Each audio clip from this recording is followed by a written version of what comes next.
progress. I think that we're all thinking about this. We're all working towards it. And I believe that very soon, we should be able to see a lot more progress in that respect. Thank you, sir.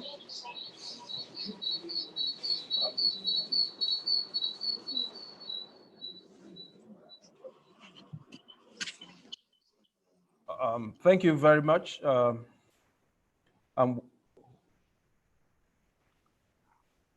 Vice President has responded, right? And with that, we have come to the end of the interactive session.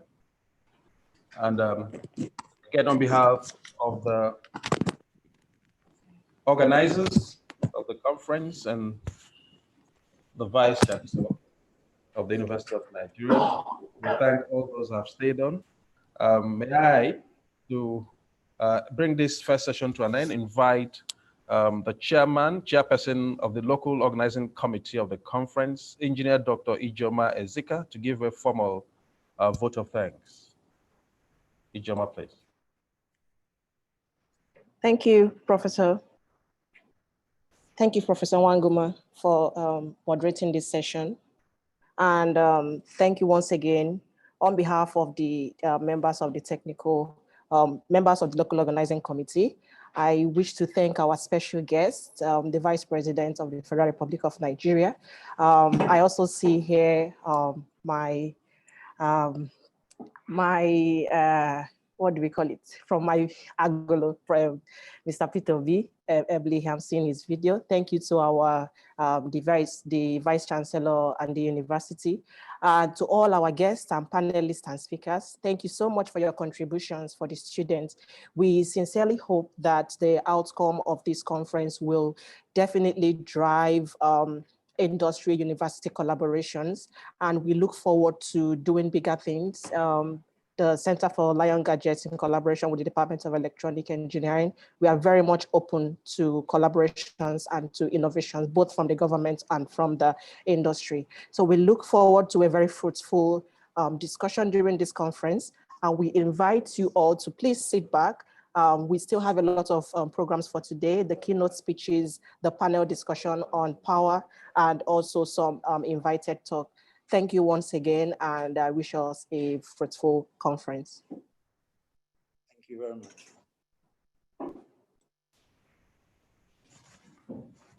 Thank you, Chairperson LOC. That brings the part 2 of the conference, the opening ceremony, to a close. As we prepare for part 3, when we take the keynote addresses, may I invite the moderator of that session, the Dean of the Faculty of Engineering, Professor Emeka S. Obe, to direct the affairs of the part 3. Professor Obe, please.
Yeah, hello, Professor Obe, we can't hear you. Could you please check that your system is unmuted, and you may have to start all over.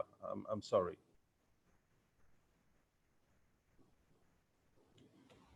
Professor, but we cannot hear you. Please check that your system is unmuted. Thank you.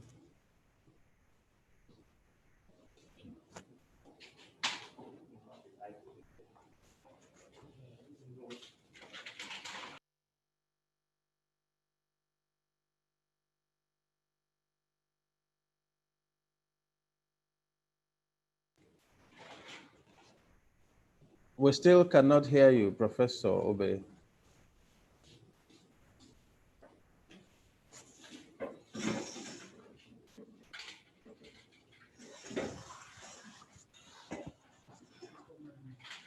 Sorry? Can Magnus hear me? Can you unmute? What do you do? How do you take away his video and bring it?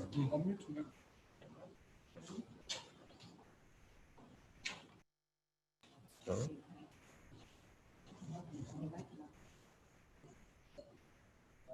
Sorry? He's on. Invite Magnus. Should I invite? Yes, Magnus.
Have you selected?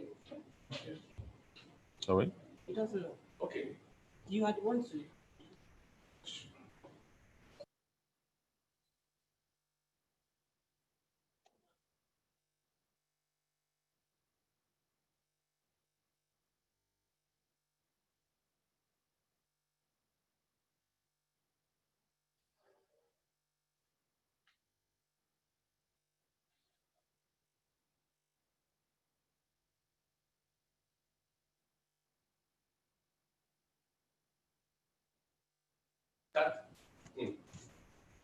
Yes, I think there's also a bit of a technical hitch with the audio of that presentation.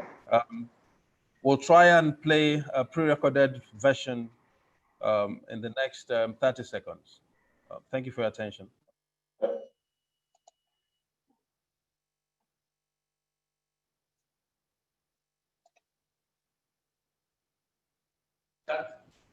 Excellencies, Yes, I think there's also a bit of a technical hitch with the audio of that presentation. Various dignitaries, we'll try and play of course, the a pre-recorded version great lions and lionesses. In the next 30 seconds. I'm so glad to be in your midst this afternoon to discuss this very important topic. This is 28 years after my graduation from University of Nigeria. In this segment, we're going to excellencies. Yes, I think there's also a bit of a technical hitch with the audio of that presentation. Various dignitaries we're looking at. We'll try and play of course, the a pre-recorded version great lions and lionesses. in the next 30 seconds. I'm so glad to be in your midst this afternoon to discuss this very important topic. This is e-learning 8 years after my graduation from University of Nigeria. In this segment, we're going to excellencies. Yes, I think there's also a bit of a technical hitch with the audio of that presentation. Various dignitaries we'll be looking at. We'll try and play of course, the a pre-recorded version. Great lions and lionesses. In the next 30 seconds. I'm so glad to be in your midst this afternoon to discuss this very important topic. This is e-learning 8 years after my graduation from University of Nigeria. In this segment, we're going to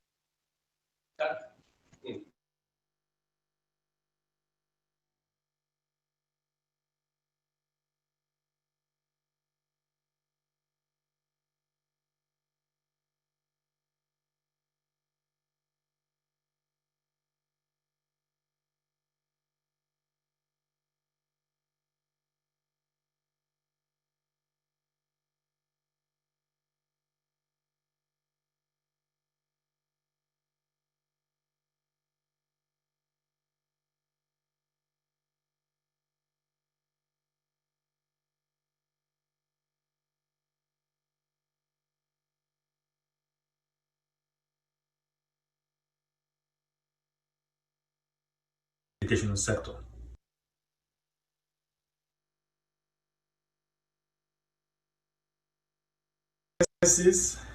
The honorables, the professors, the doctors, various dignitaries, and of course the students in our midst, great lions and lionesses. I'm so glad to be in your midst this afternoon to discuss this very important topic. This is 28 years after my graduation from University of Nigeria. In this segment, we're going to be looking at e-learning, how e-learning is transforming the educational sector. The professors, our objective in this, various dignitaries, and of course the students in our midst, great lions and lionesses. I'm so glad to be in your midst this afternoon to discuss this very important topic. This is 28 years after my graduation from University of Nigeria. In this segment, we're going to be looking at e-learning, how e-learning is transforming the educational sector. The professors, our objective in this will be looking at various dignitaries, and of course the students in our midst, great lions and lionesses. I'm so glad to be in your midst this afternoon to discuss this very important topic. This is 28 years after my graduation from University of Nigeria. Stop the video. Stop. In this segment, we're going to be looking at e-learning, how e-learning.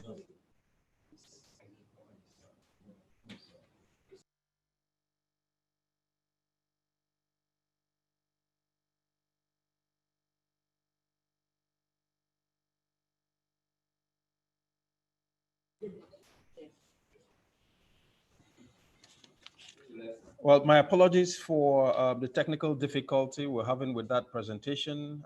It's a pre-recorded video that we tried to play, and looks like it went from echoing to repeating itself. While the technical team is busy sorting that out, may I please invite the next speaker,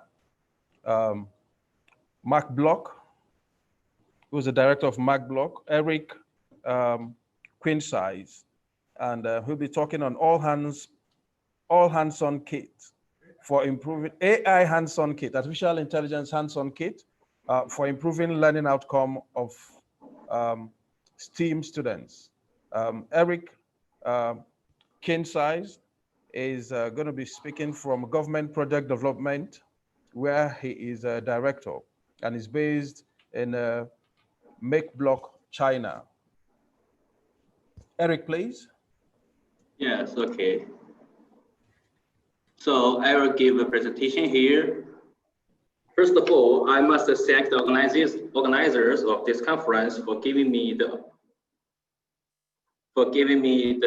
and my organization, Make Block, the opportunities to be part of this timely conference. This conference is timely in the sense that most Asian and Western countries, including the United States of America, has realized the urgent need to embrace AI education. Most of these countries have incorporated STEM, science, technology, engineering, and mathematics education that aims at teaching pupils from age 3 to 18 the basic AI skill.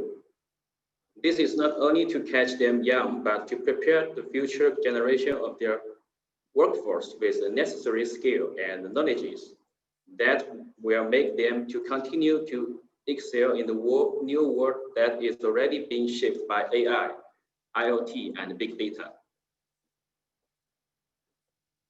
In recent study carried out by Microsoft Corporation, it was discovered that by 2030, students should have mastered the following to be able to survive in the new world, like understanding problem solving and teamwork, utilizing innovation technology, primary AI. And AI has a major role to play in STEM education for K-12. AI and machine learning are poised to uplift STEM education in schools. Now, looking at some major steps some of these countries have taken will help challenging African leaders on urgent needs to wake up now and save the future of Africa and Africans. If there will ever be a change from the present state, the continent has found herself in terms of technological innovation and industrialization. Look at this picture. This is the policy from China government issued in last year, and this is the Vice Education Minister make a speech in the very vital conference. That is emphasize that China is doing AI and more in education and in campus. The second one is Japan. As we can see that in 2020, Japanese primary school will introduce universe of coding. And in 2021, middle school will begin to computerize information. And in 2022, all high schools will master computer skills. So that is the trend of our neighbor, Chinese neighbor, Japanese. So let's see in USA. In USA, all of us know that since President Obama administration, they sponsored the 1 hour coding every day and released the fund to encourage and strengthen the kids to learn coding and programming. And luckily, we have some cooperation with Discovery, this great company, and also Microsoft company to engage in AI education. And in Europe, especially in France and Poland, luckily we are cooperated with the government of France and published the robot programming textbooks with them to teach the grade 3 to 9, and now it's used in more than 6,000 public elementary school and secondary school right now. And in the red page of these pictures, we can see this is the Poland project. It's called CMI project. It's launched by Poland government, and the money is released from the European Union. The project is enhanced to willingness of pupils to develop their interest in the field of algorithm and programming. And it's benefit to the nation and also the students, at least 12,000 pupils. So there are just a few out of numerous countries that I have already in fully into this AI education, means to prepare their young ones for the new world that is already here. And it is important to mention here that MakeBlock China, our company, provides the AI hardware, software, and content solutions to these countries. Unfortunately, Africa countries are yet to realize the world that is already on the go. In China, today we have driverless cars and buses. At the peak of COVID-19, guests in most of hotels China was served by robot. So AI, IoT, and big data have initiated the fifth industry revolution, and Africa must key in now in order to remain relevant in the future. At this point, I must commend the government of Ghana for the step it has taken recently when it intends to sign a contract with our organization.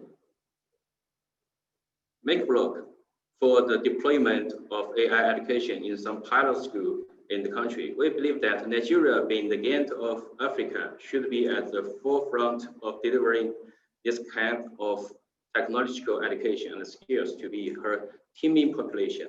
The technological knowledge that is ready shaping the new world.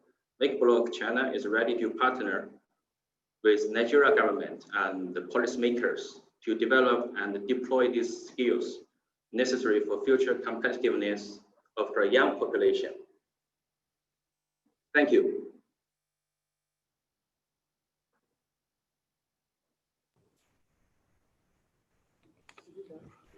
Yes, thank you very much for the interesting presentation and for above everything else, keeping to time. May I take liberties to please request some rearrangement of the sequence of presentations. And then if that's okay, may I know if His Excellency, Mr. Peter Obi, former governor of Anambra State, is ready with his presentation. And if he is, to please go on and make the presentation, give his speech, the keynote address, Education for Development, a clarion call for synergy among government, industries, and universities.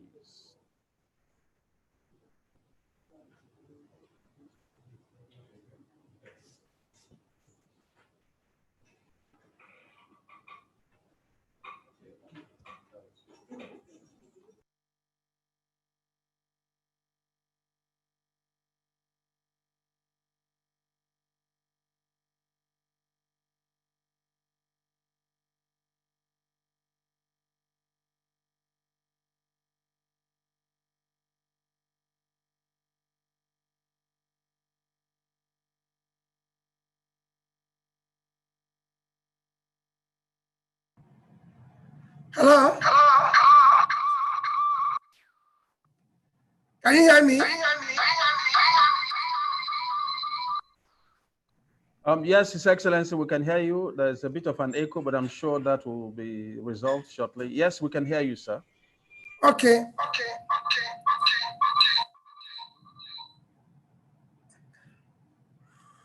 Well, I was waiting for 11:40 or 45 when you said my keynote will come on, because I've been interested in listening to the presentations. But if you say I will go ahead now and I can go ahead, is it okay for me? Yes, it is okay, and we're pleased that you're ready. Ever ready, Hello? they say. Yes. Hello. Yes, you can go ahead. We're pleased that you're ready. Yes, you can go ahead, sir. Hello?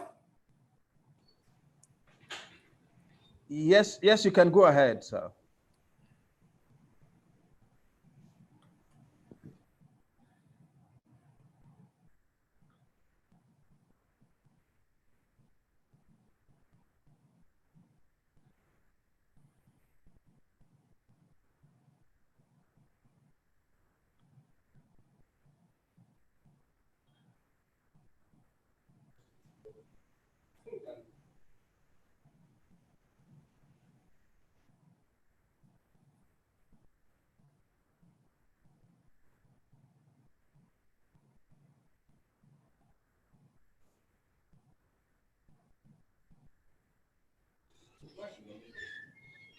Yeah, His Excellency, please go on.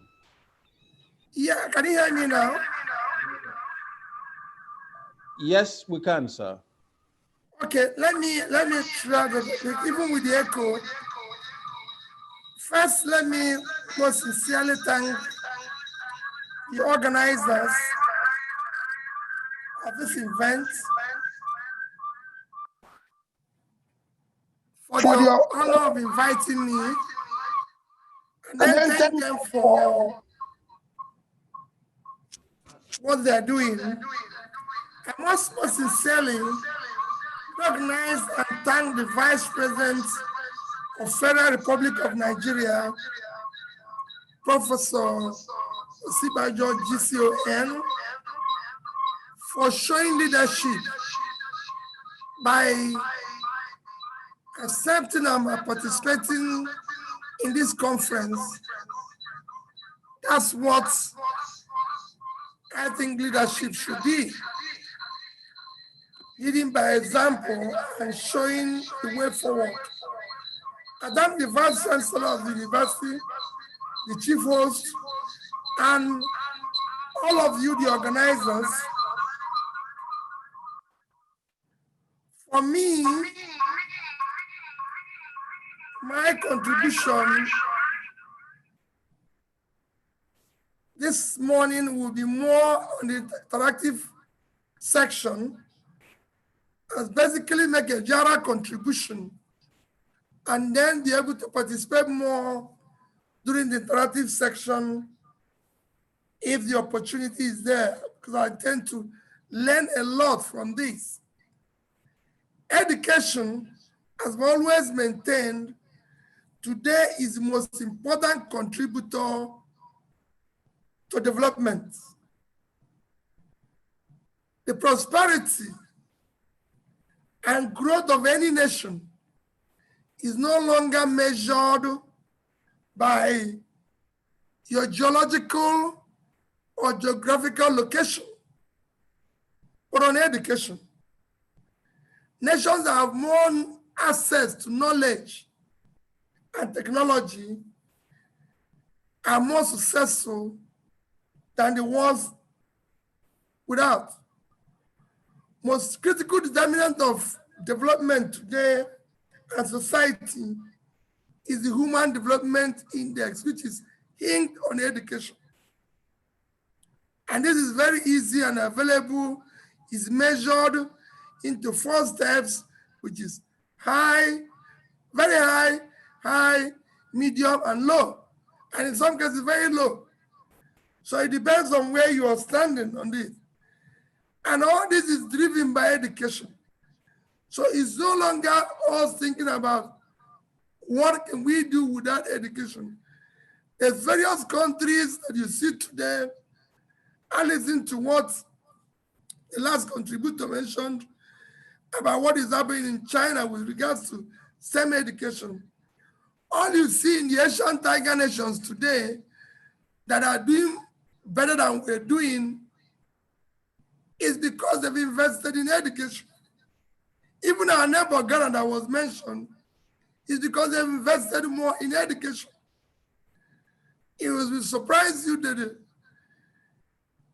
countries like Ghana are spending the same amount of money we are spending annually on education with a population that is about 1/7 of ours.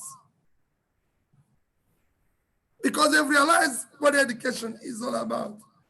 So if you're talking about today, like you mentioned in the topic you've given me about issue of education, industry, and universities and everything. First is that, for me, is that you can't talk about industrialization without investing in education. And you can only invest in education by investing in your university. So it's a critical connection between these three that if government really wants to pursue development holistically, there's no better investment to do than to invest in education. What you're seeing today in Nigeria, I've said it, the cumulative effect of our underdevelopment and the crises we're facing is because we have not invested in this most critical element of development, and that is education. Especially in STEM education. We are, as a nation, we have seen education as an investment, as an expense. Education is an investment because it's a critical tool for your growth and maintenance of social stability. The more your people are educated, the more they're able to create wealth, the better, the stronger your economy, the more they can be and everything. Countries today that have done well are people who have invested in it. You're no longer going to, for example, we are dependent on oil. Today, no country that is dependent on oil, like where we are dependent, is doing well. If you look at Venezuela, they have 10 times the amount of oil that we have. Is a collapse case. Then you look at the economies that have less oil, like Vietnam, even Bangladesh that's coming up now, and everything, you will see how well they are doing without oil and everything. To further show you the impact of education and what especially STEM education technology can be able to do today. By last month, the 4 companies in America are valued over 2.1 trillion. Apple, for example, is valued to about $2.2 trillion in market valuation. That is bigger than the entire GDP of Africa at 2.1 trillion. And of course, about 5 times Nigerian GDP at $400 billion. If you look at Facebook as a revenue last year generated nearly $70 billion. Nigeria as a country earned $18 billion from oil. The tax paid by Apple as a company is bigger than the money we generated from other technological companies. It's bigger than the money we paid for, we earned from oil. So you can go on and see what nations are doing. Even if you go to America, where we always want to see as an example of where we should be, the states with bigger GDP, better economy, California, that is #1, with about 1.6 trillion GDP, 4 times Nigeria, is not driven by oil. It is by agriculture and technology. And that agriculture is improved because of the technology application, which is knowledge. So we need to invest in education. It is a critical thing that we need to invest in. Like I said, today is an interactive section, which I want to learn more and contribute in. My own contribution is that for us to be moved from where we are today to become an industrialized nation, the key to that is investment in education. And I say countries that have shown example of where we need to be about. The latest, like I mentioned before, is Vietnam. Vietnam have moved from a per capita of less than 1,000 in the last 10 years to over 2,000. When ours have declined from over 2,000 to below. So education is critical and investment is what is required. I thank the organizers. Like I said, I want to participate in the interactive section to be able to take the question, but I must thank you for the wonderful work you're doing. I believe that what you people are doing is in the right direction, and that is the future that we all need to invest and pursue aggressively. Thank you for the opportunity.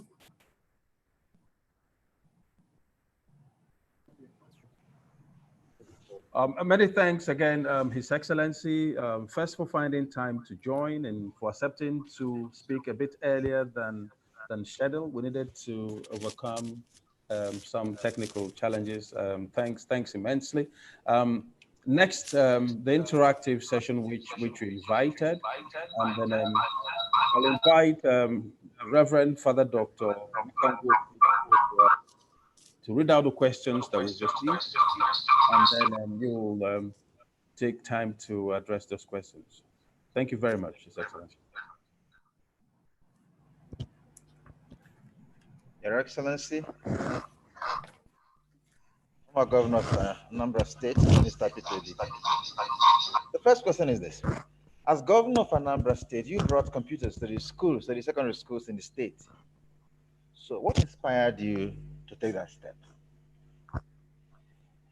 The second question, if you don't mind, compared to other countries, would you say Nigeria is on the right track in its efforts to make the educational system serve the technological needs of its people?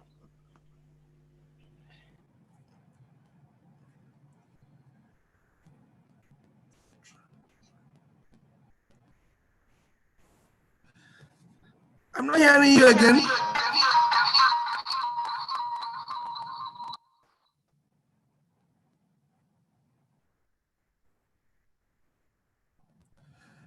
Hello?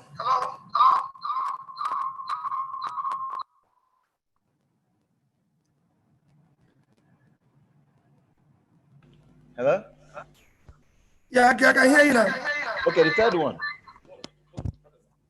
You asked the questions again. I've given you 2 questions. Did you get the first 2?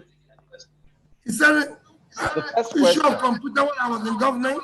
Yes, as Governor of Anambra State, you took computers to the secondary schools. So what inspired you to do so, to take that step? Then the second question, sir, compared to other countries, would you say Nigeria is on the right track in its efforts to make its educational system serve the technological needs of its people?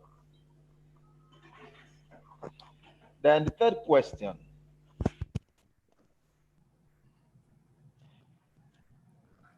Do you find a nexus between Nigeria's failure? I'm not hearing the third one. Do you find a connection? I'm not hearing you again. Hey, what's going on again? Hello? Hello? Yeah? Are you hearing, sir? You still can't hear? Oh my God. Hello? But I'm hearing you now. Okay. So, do you see a nexus, a connection between Nigeria's failure in industrialization and the neglect of the education system in its priorities? I'm not hearing you again. Yeah, I said, do you see a connection, a nexus between Nigeria's failure at industrialization and the neglect of the education system in Nigeria's priorities? Then finally, sir, were you required to set the agenda for the ministries of education and that of science and technology in the search for a synergy between the 2 ministries? What will be your prescription? Can you do me a favor? Yes, sir. Yeah. Can you repeat your third and fourth question? Okay. The third question says, you see a connection between Nigeria's failure in the area of industrialization and its neglect of the education sector, the development of the education sector. Okay. Yeah.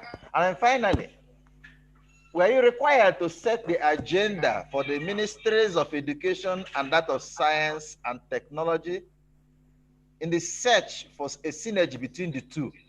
What would be your prescription? Okay. All right, sir. Well, can you hear me very well?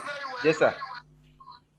Well, let me start with the first question, which is the issue of why did I provide computers for students in secondary school while I serve as governor. It is basically because of my belief that without education, Nigeria will not be able to achieve its developmental goal. So I decided that for us to do it, we must invest in education. Are you still hearing me? Because I've lost you.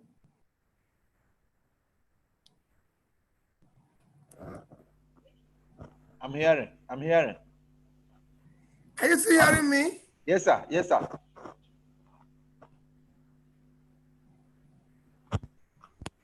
Hello? Yeah, we're hearing you. Okay. I'm hearing. So for me, education was #1 priority as a government because it is the #1 item that drives all other processes. You see, unfortunately, in Nigeria, people think that if you build structures, construct roads, do all sorts of things, that is development. No. The most critical element of development is the development of the human infrastructure, and that is the education. Unless you invest in human infrastructure, whatever you're doing in physical infrastructure is a waste. Because it's a human infrastructure that will drive the other ones and make it work. So for me, that investment in education, it wasn't just in computer. For me, education was #1 priority as a governor, and I pursued it aggressively. And that includes providing the modern tools to be able to be properly educated, which is computer and everything. So when we set out to buy 30,000 computers, which is the highest any government in Sub-Saharan Africa can be able to buy, we were not seeing it as expenditure, but an investment in what will drive all other aspects of development tomorrow. So that was the key. And I maintain we need to invest in education or we are wasting our time. #2 is what you said as to see Nigeria as on the right track. Again, concerning education, my position is capital no. We're not in the right track because you're not doing the right investment. You're not doing the right investment. I can show you, Nigeria is grouped today within what you can call the mint nations. And the mint nations, I mean Mexico, Indonesia, Nigeria, Turkey. You have what they call the BRICS nations, which is Brazil, Russia, India, China, and South Africa. And I can include other countries like Thailand, Philippines, Bangladesh, so many of them. All of them, without exception, including Ghana, is spending at least 4 to 5% of their GDP annually on education. When Nigeria is not even spending even effectively 1%. So there's no way you can compete. There's no way you're doing the right thing. And I give you specifics. South Africa, between the past, from 2000 and in the past 10 years, Nigeria has spent in education approximately $10 and $12 billion. In fact, let me do the total of what we have spent last year, which is in the past 5 years, we spent approximately 2.something trillion in education.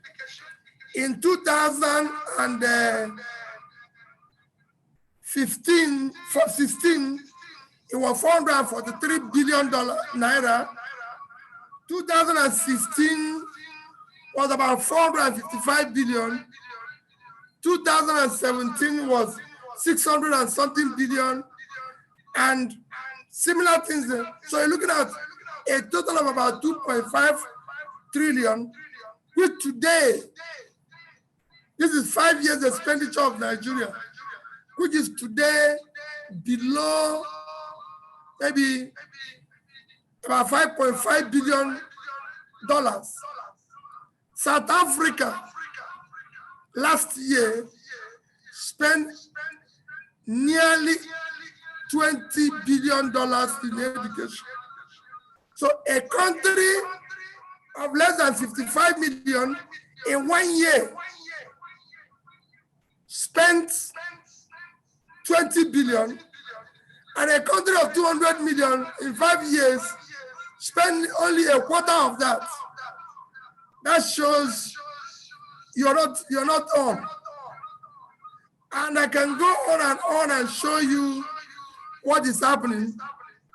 Indonesia, in their last budget, Indonesia is a population of 250 million people. Their last education budget is $45 billion. If you follow that, we are 200, our budget annually should not be less than about 30 billion. They spend 45 for 250 million people. So these are things you can compare. You can go to every other area. Other countries are spending more in education. Thailand is spending about 20 billion with a population of about 70 million people. So you can see that we're not doing enough. We have today 15 million children out of school. That is a population of over 60% of the world countries. If you put the 196 countries all over the world, half of them don't have a population of 15 million. That is the number of people who have out of school, the highest in the world. So we're not doing a lot in education. Comparing that with issue of industries, You know, if I go to your next question, you could see that the failure of your industrialization is strictly tied to your level of investment in education. You need entrepreneurs that are educated. These are the bulk of people who form your SMEs. If you go to Indonesia and China, 90% of the businesses are SMEs. And these are people who are educated.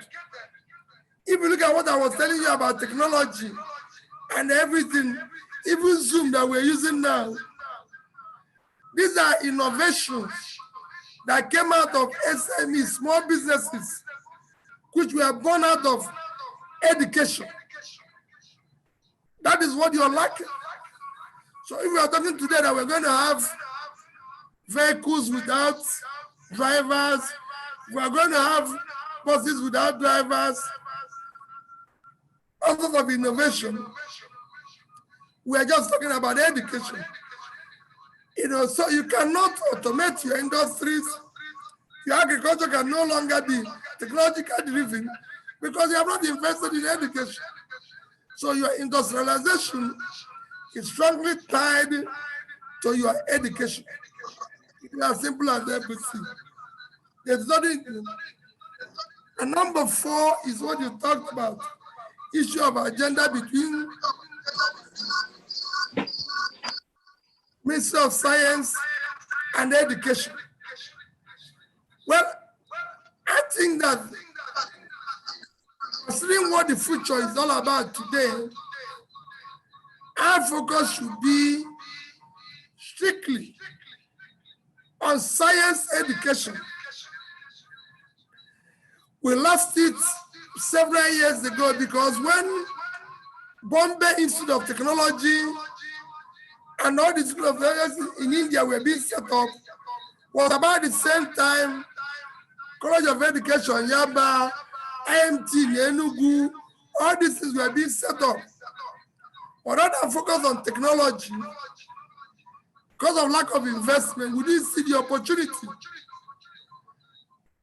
Today, economies like India are being driven by innovation in technology and ICT.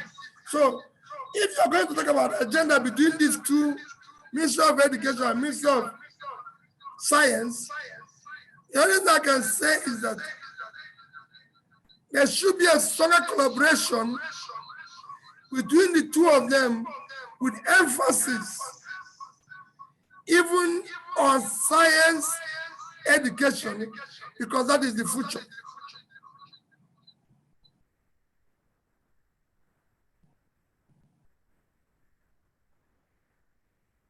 I hope you did listen to what I said. Yeah, I heard you, sir. Thank you so much. That was very exhaustive. Thank you. And His Excellency.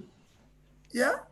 Well, I know you are enjoying the interactive session. We have, if you don't mind, sir, another level of interaction. This time from questions from students of the university.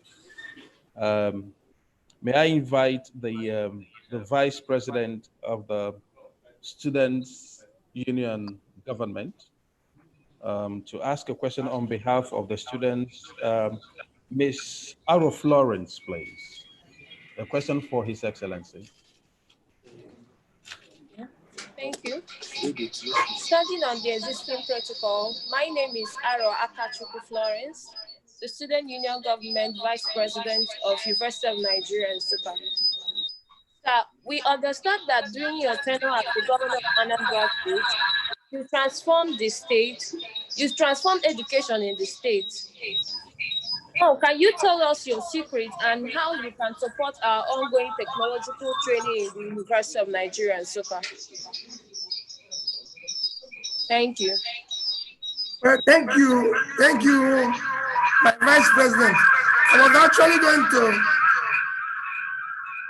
one of the protests I'm going to lead to Suka soon is that the presidents should be women and vice presidents should not be men. So we change the role because it's been a long time since I was in university, 40 years ago, and we are doing male president, female vice. I think it's now time to reverse it. Let the women be the president and let the men be the vice for some time, so it should be reversed. Anyway, there's no secret to that, my daughter and my sister. There's no single secret. It is for you to understand that investment in education is the most critical investment a nation can do. Today, up till even now that I'm not in office, I spend my time on two things, education and health.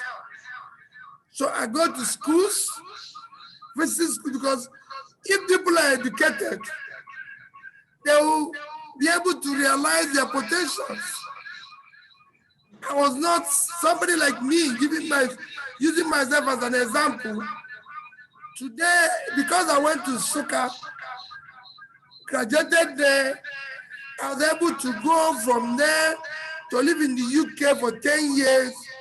Today, I can say I'm an alumni of Oxford University, Cambridge University.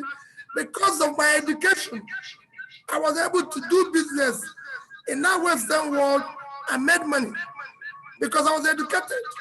So it's important that we do invest. Now that everything is going towards technology, it becomes more critical.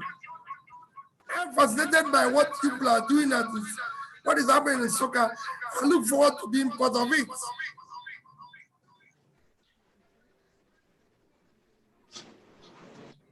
Yeah.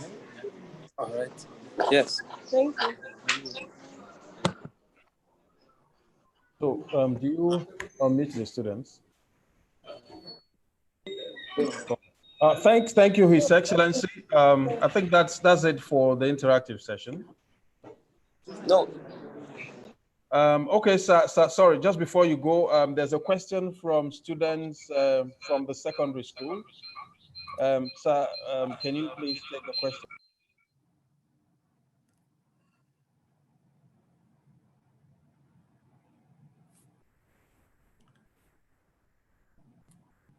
Okay.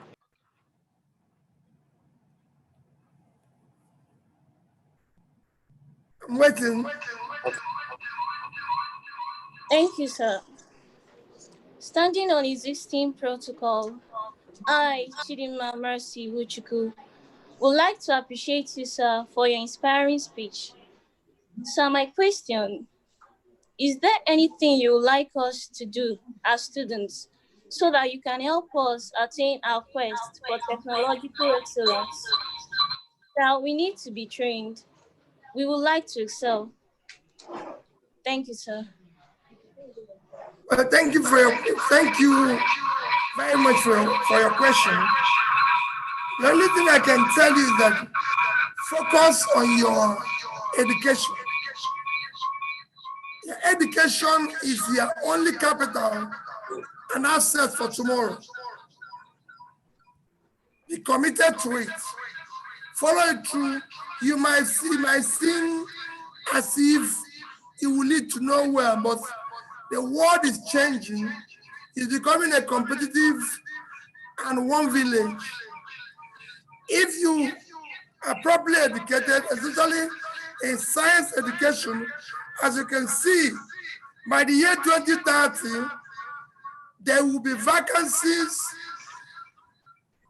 huge gap for people looking for jobs in areas of technology, in areas of health and sciences, and all this is critical. Look at what is happening now with coronavirus. Everywhere in the world, doctors and those who work in the health sector are being looked for. Where countries are ready to give you visa, give you all sorts of things now. So you could see what is happening and where the world is changing. It's become a global market. So you must focus on it. That's why I said personally, apart from being part of this conference, that I'm looking forward to even ways in my own little way I can support what is happening with the sector where you are in the university, because it's important for everybody to support that.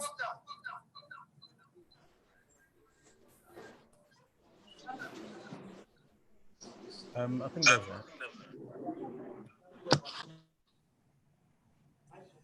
right. Thank you very much, His Excellency, for the response. Thank you for inviting me.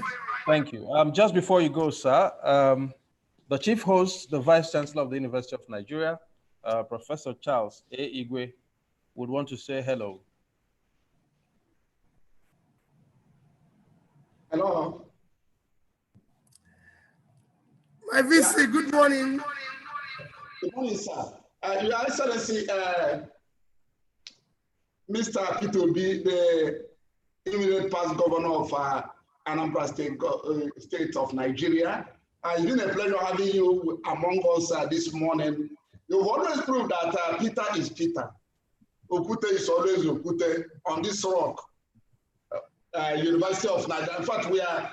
Let me not complete the story because you know it better than I do, and we're always proud of you. We know that as a governor, you were a very, very pragmatic governor. As a businessman, you've done us proud as a businessman. And you've been an asset to University of Nigeria, and we always talk about you that you are a true son of the shore. I want to congratulate you and thank you for the good performance you put up this morning. And we are looking forward to well, let me not say detail because we are still expecting you on this grand performance of our 60th anniversary. And we know that we always trust that you will deliver whenever you are called upon. And we trust that you are one of those people that will lead the University of Nigeria out of the doldrum. And I want to inform you, sir, that as a graduate of this university, we are proud of you. And I know that as a 1984 set, as a member of 1984 set, we count on you. And I'm being one of your mates that you help us lead the university not only to the next century, but to be part of the part of the discussion and part of our moving into the fourth industrial revolution of this country. I know you will do it, and I know you will help us deliver. Thank you very much for coming. Thank you very much. The rest assured we will be there for you. So on that note, I thank His Excellency for his keynote address and for the interactions that he allowed with the students. Thank you, His Excellency. I hope you are able to stay on while we invite... Yes, sir. I will stay on for a while. I'll stay on. I want to listen to what other people... I'm learning. And yes, I look forward to coming to see the center. Okay. Somebody just chipped in, if you're still in Benin, but that's okay. Yeah, I'm in Lagos. Okay, sir, that's okay. The next keynote speaker is Reverend Father Dr. Andrew Beyong, who will be speaking. He's an assistant professor of physics of Creighton University, United States of America, and he will be speaking on one person, one innovation, mantra for a quantum leap in Nigeria's high-tech industrialization. Professor Beyong, please. Thank you very much. The organizers, Your Excellency, the former governor of Anambra State, Mr. Peter Obi. I've listened to you a lot on YouTube and videos, and it's a privilege to listen to you live today. Thank you. The Vice Chancellor of the University of Nigeria, Nsukka, and other members of the administration, distinguished attendees and presenters. It is a great privilege to be part of this virtual conference. And I'd like to share my screen in order to make my presentation using a PowerPoint. But may I ask a question? I also sent my presentation as a video, a pre-recorded video. So please advise me, which option do you prefer, considering the whether you can hear me or not and things like that? Do we play the pre-recorded video or do I go ahead with live? Thank you, if you help answer. Please go ahead. We're live. We're seeing you very clearly and the audio quality is top notch. So you can go ahead and go live and share your slides when you're ready. Thank you, I'm ready. And now I share my screen and then pick up my slides.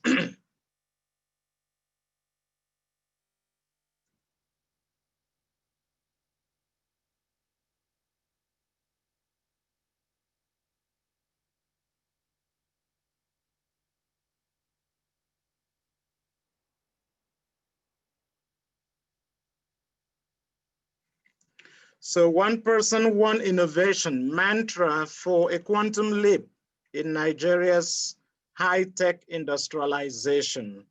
And I'm speaking from the city of Omaha, Nebraska. Those are students in my lab. What I do on a daily basis, apart from being a priest, is being a physicist. And here is the outline of my presentation. I will introduce some of the themes for high-tech industrialization. And since I'm trying to encourage us all over innovation, I'd like to cite some of my own innovations, not to display achievement, but rather as a token of encouragement.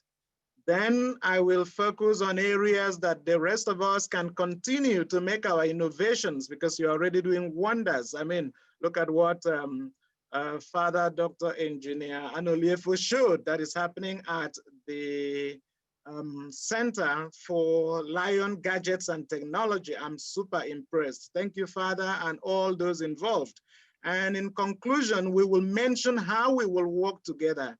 And the most important aspect of the conclusion will be what I will propose: industrial universities to bridge the gap between educational sector and the industrial sector. We all agreed, even the previous speakers mentioned that the biggest challenge is the collaboration. And the Vice President also did the same. The biggest challenge is the collaboration between educational sector and the industrial sector in order to deliver. And very briefly, I will show that the connection between science, engineering, technology, and industrialization is such that each builds on the other. This is just a quick example using quantum theory in physics. I'm a physicist. The red font there shows that scientific knowledge can lead to engineering questions. The engineering questions and aspects are in green, and then the blue shows various applications that come from the product of engineering solutions being made accessible to the rest of the population as technological appliances, as useful things. So that's how it works. We all contribute innovations either at the level of scientific knowledge or at the level of engineering questions to make scientific knowledge practical, or at the level of making technology, taking that practical knowledge into concrete societal solutions. So that's what I will be putting out. And regarding the themes, there is no need kind of blaming and analyzing the problems. We all know the problems. They are so radical that they now require radical solutions. And as the French would say, qui s'excuse, s'accuse. Whoever excuses himself, accuses himself in this matter of technological backwardness that we are facing in Nigeria. That means we are all part of the problem to some extent or the other. And it is necessary that we all be part of the solution.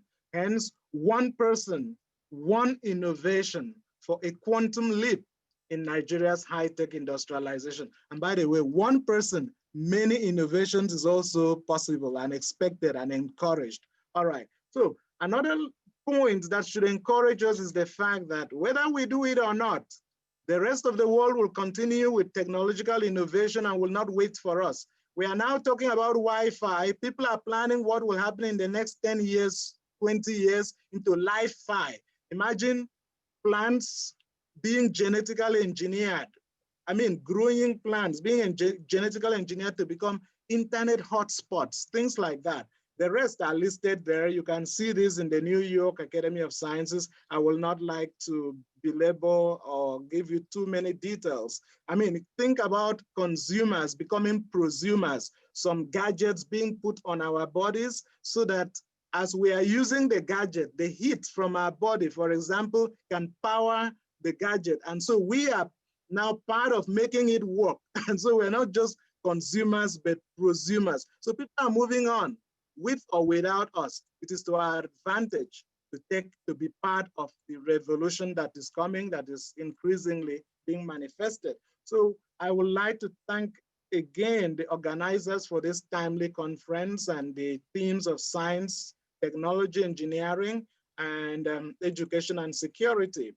And without further ado, let me go into some of the problems as they have been articulated in order to show areas or themes where we need the innovations. So there are many articulations of the problems, but I just picked one. As you can see on my slide, if you look here under electricity, so this is the result of research published in 2019 by the Washington Center for Global Development.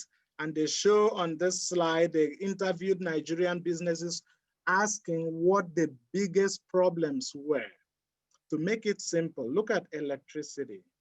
When you see it very dark on that graph, it means it is a very severe obstacle or a major obstacle.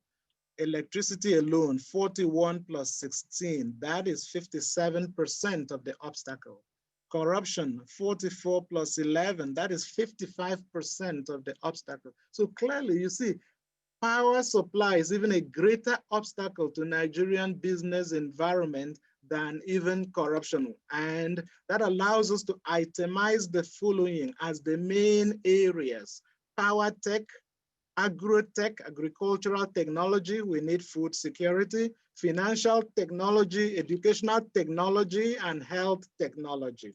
It turns out that most of my own innovations are in the area of using physics to contribute to health technology, as shown on this slide, and I could be contacted, the email is there and things like that, the tools I use. So, like I said, my aim is not to show achievement, but to encourage, so that this mantra of one person, one innovation becomes something that is built on based on example and not me just sitting somewhere to make suggestions. So I mentioned just 7 quickly of my own innovations, really quickly. This video or the presentation is already available on YouTube and you can get the details there. So when I went to the University of Cambridge for my PhD, I was privileged to be in the same lab where Francis Crick of DNA fame worked and found about DNA. Incidentally, he was the first to make measurements about cell mechanics, but he abandoned it to do the DNA research. And that is precisely what I took up while in the University of Cambridge, and using my own measurements and mathematical analysis of my results, arrived at results now leading to new diagnostics and therapies in cancer. This is published. The second one is in the area of tissue mechanics, and it is now providing novel strategies for regenerative medicine and anti-metastasis drugs for cancer. The third one is in the area of photonics in medicine. And briefly, I use digital holographic microscopy to provide a non-invasive tool for analysis of candidate antibiotics in the context of growing resistance to antibiotics. So the fourth one is actually something I've succeeded in bringing home. It is in the area of microfluidic mimetics.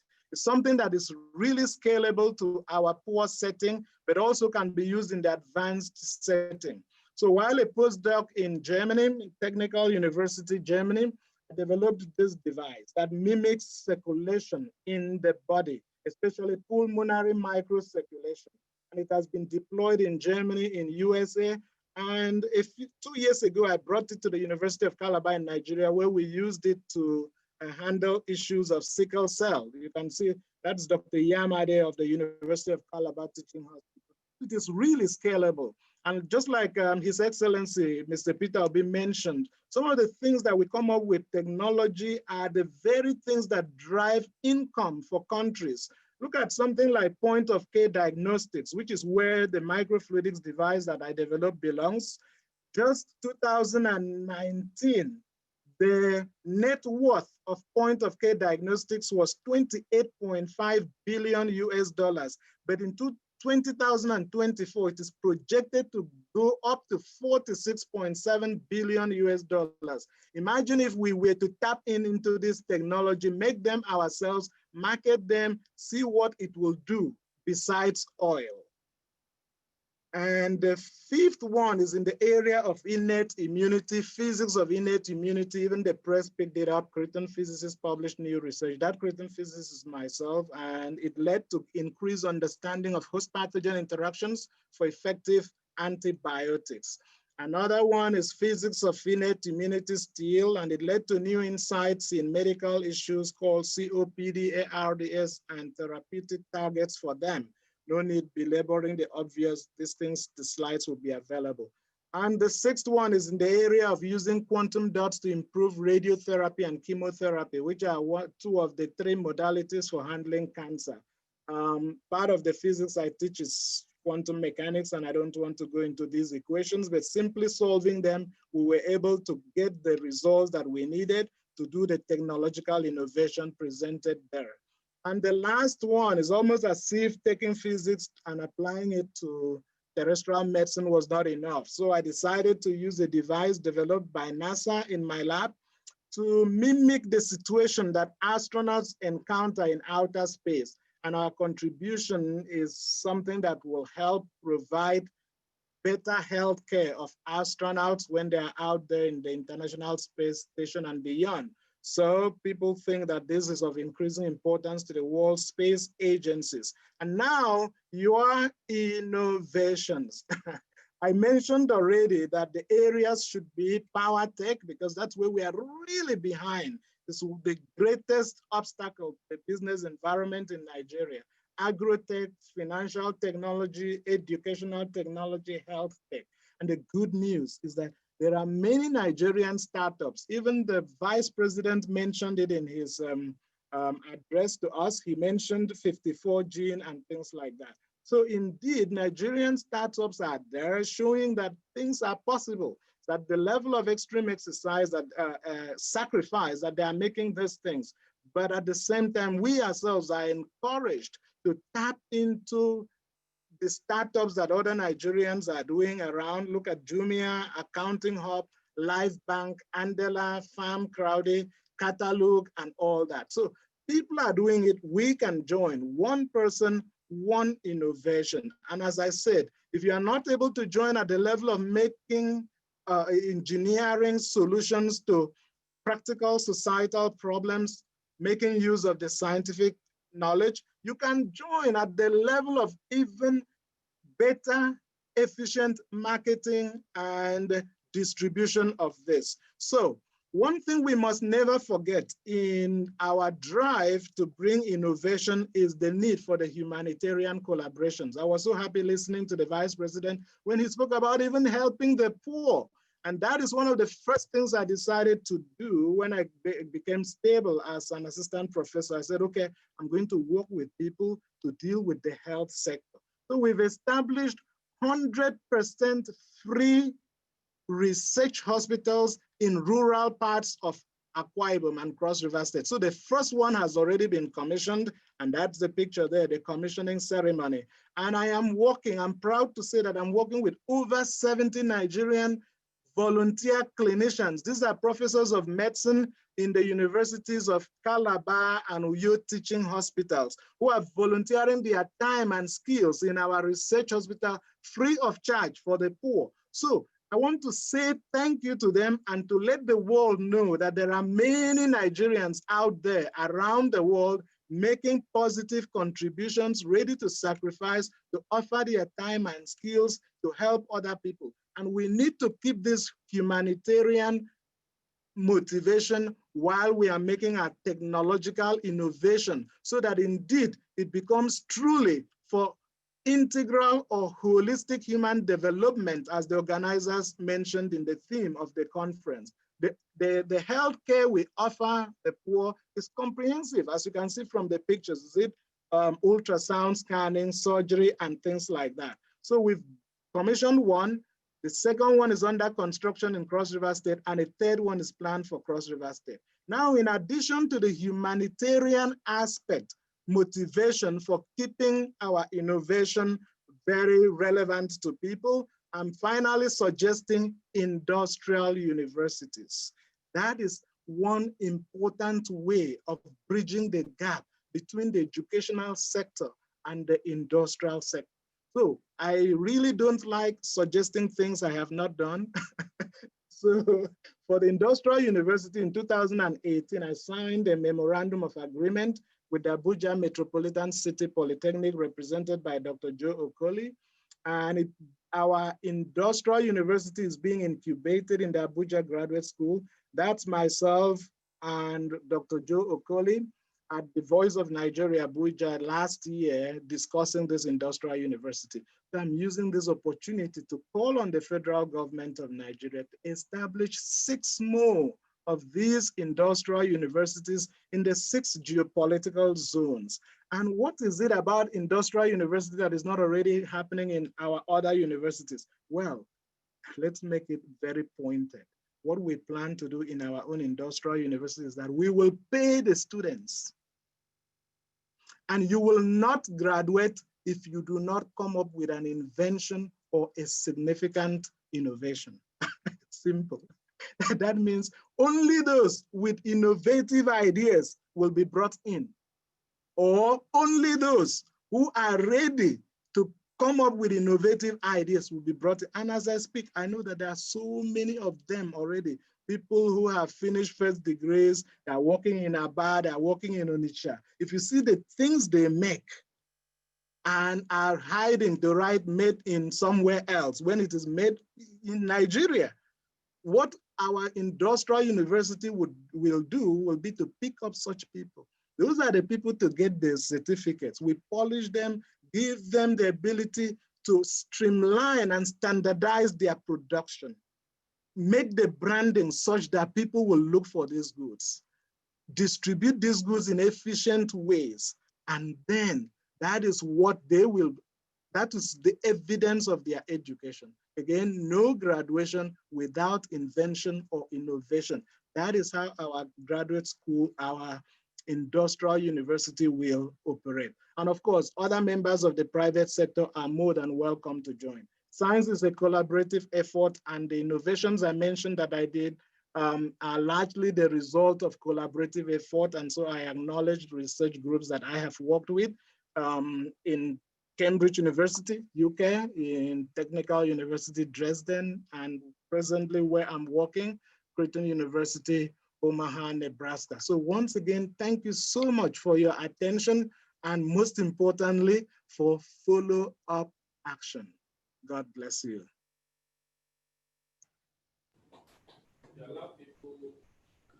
Thank you very much, Reverend Father Dr. Ekpenyang, for the presentation. Congratulations for what brilliant work you've been doing. I'm sure some people in the audience would have found that inspiring. I can see His Excellency, Mr. Peter B. If it's okay, can I invite him for a very brief comment if he's willing to do so? Otherwise, you know, we'll go to the next presentation. His Excellency, sir, let's see if you. Please advise His Excellency to unmute. If you can help him to unmute, please. Yeah, sir, could you please unmute His Excellency? Could you please unmute your...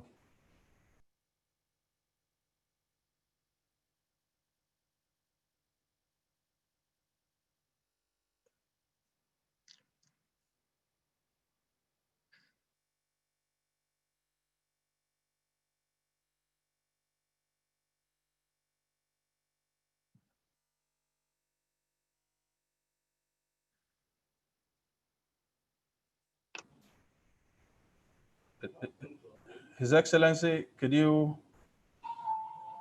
please try and unmute again? Try unmuting your audio control.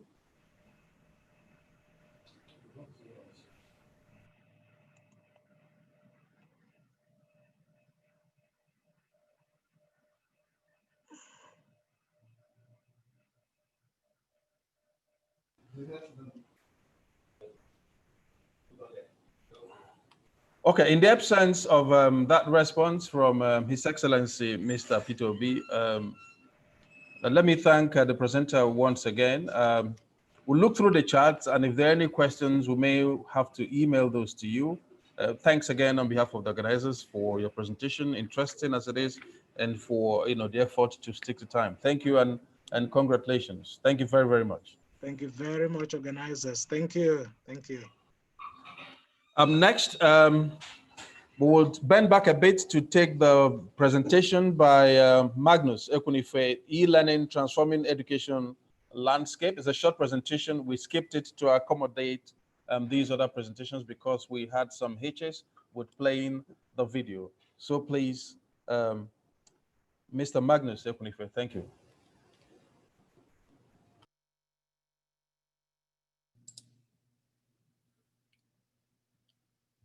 The honorables, the professors,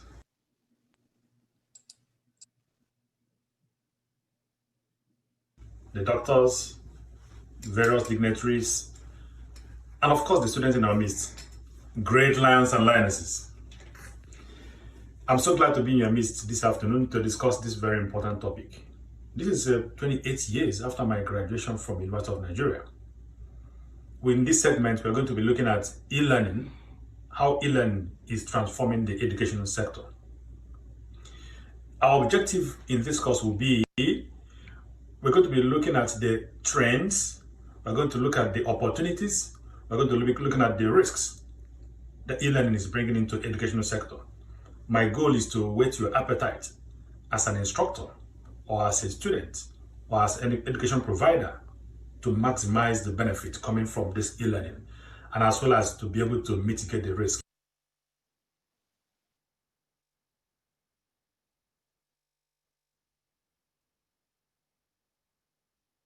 coming out.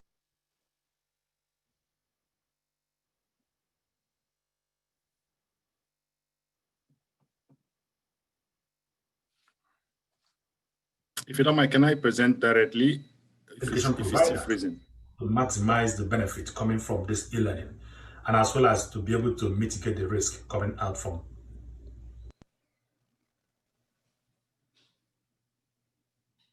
Yes, if you are able to present live, please go ahead, please.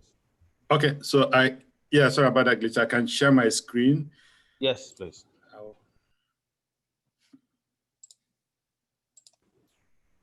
Yes, please go ahead and share your screen, please. Okay.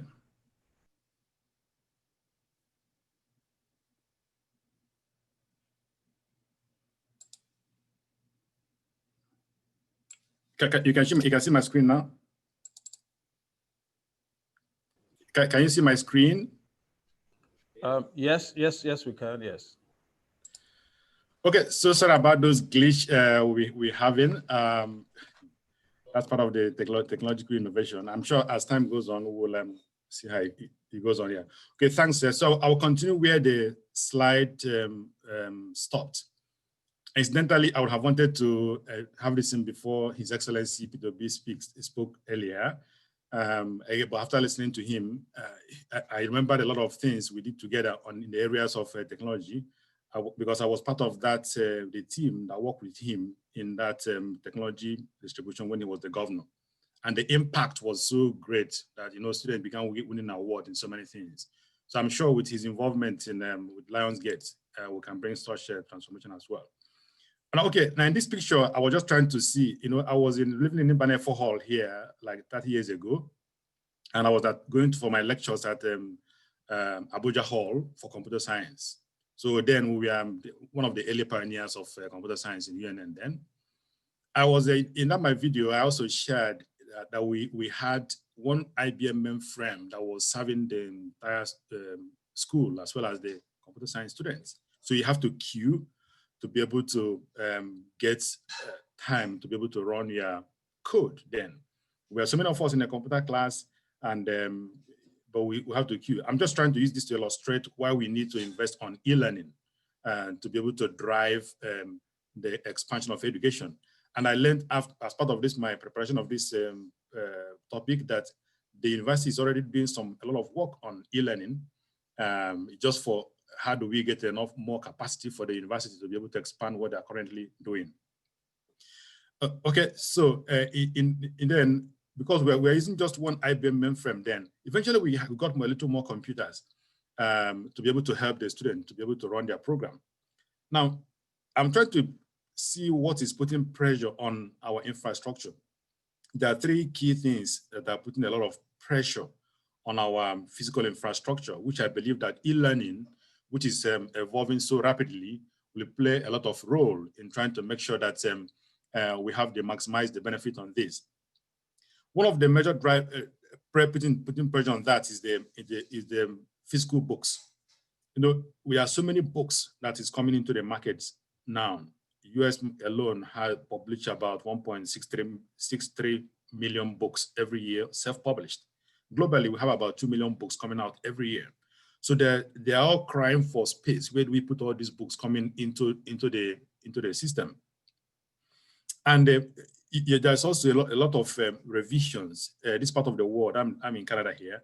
There are so many innovations on how companies do things, and they are putting pressure on the universities to be able to develop new courses that will help them to implement new ways of doing things there. So these are putting pressure on the physical infrastructure of the school. But the most important part of this is the population growth. From the time when I was in the University of Nigeria, that was about 1988 to now, the world has added about 3 billion people into the world. So, I mean, the population growth is so big that education's infrastructure needs to look for new ways of doing things so that we can actually match the pace of growth in the system there. So the physical infrastructure we have is under strong pressure to be able to adapt to the changes from the new ways of doing things by companies, the population growth, and the rapid number of books coming out into the system. And if you look at, there are some trends, the kind of trends, if you can see, look at what's happening on e-learning to see the kind of pressure, because of this pressure we have on the physical infrastructure, that you observe that there's a lot of growth on e-learning. Just in 2015, it was just about 107 billion US dollars. In 4 years' time, the e-learning market grew to $200 billion. Now, Forbes magazine is projecting that by 2025, the e-learning market will grow to $325 billion. Just like His Excellency mentioned, talked about the online company, the software company that is growing so big. So e-learning is another area that is having rapid growth. And what are the key drivers of this rapid growth? One of them is corporations. The other one is the government. Then they have internet penetration, as well as the education sector. But I will just pick up on corporations. Why corporations? Because I'm picking up there because there's a lot of discussion about how does the industry sector interface with the universities. Now, corporations figured out that for every $1 they invested in education, they are having a return of $4.63. So there's a lot of pressure on corporations to invest in education and new ways of doing things so that they can derive the benefits of that training. So it's an area that will be a lot of partnership between the university and corporations, because there is a win-win benefit there. The companies are investing a little money in training and are having over 300% return on their investment in training. So it's a win-win situation that the university can leverage on to be able to grow the e-learning market. Now, looking at some of the benefits of e-learning that makes it very attractive. One of them is that, again, it saves time and money. Companies can, you don't have to invest in travel and transport, accommodation, and so many things that is required to have physical training. So e-learning saves you a lot of money. Companies have seen that, and so many systems are using that. But the other very important thing I want to mention is that e-learning actually promotes better retention. People have different learning styles, and some people can actually become passive learner in a class. But e-learning promotes interactive lesson. It promotes some quizzes, some things you can actually do while in the session. So from the analysis that was done, e-learning provides 25 to 60% retention of materials taught compared to face-to-face training. So it is a very effective way of delivering lectures there. And the other thing, again, is very scalable. Like the lectures, like various lectures you have from various professors. We have a lot of professors here, very experienced professors. So you can actually take some of this their knowledge and digitalize it and be able to scale it up to so many students. You can stay from anywhere you are in the world and be able to attend to those lessons there. So there's no longer barrier of space, barrier of resources to be able to handle it. So it's scalable. And again, you can have each person, you can personalize the e-learning, because I mean, you can look at each person's learning preferences and be able to use that to provide specialized training for them. So that's why a major benefit that e-learning is providing that makes it very attractive for the market. Now I'll quickly summarize on some of the other points so that I can, because of the time allotted to me, looking at the types of e-learning, I will only talk about 3 of them. There is one of them is computer managed training. So computer managed from end to end, the learning methods. You can actually use the information of the student have and their preferences, their learning styles, their learning goals. You can package end-to-end content that is suited for them. You can manage it end-to-end. You can grade them. You can provide a curriculum. So this one is from end-to-end, computer manages the learning there. But the other one that is commonly used is computer-assisted learning. So you have your normal traditional learning. In addition to the traditional learning, you also have a computer by the side trying to manage things like quizzes, things like you can provide some video, you can provide some other learning aids to support the student. But where the e-learning market is going is what I call adaptive learning. Why is adaptive? You can look at the student.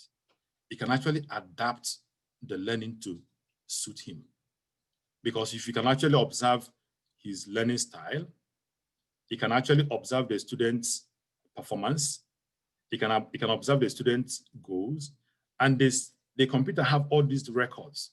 So because it have all these records, it can use all this information together to adapt the learning to suit the student. And when you have that, you won't have passive learners anymore, because the computer has actually been able to understand the student and be able to provide the learning that suits the student. So that is where the e-learning is going, an adaptive learning that suits the student.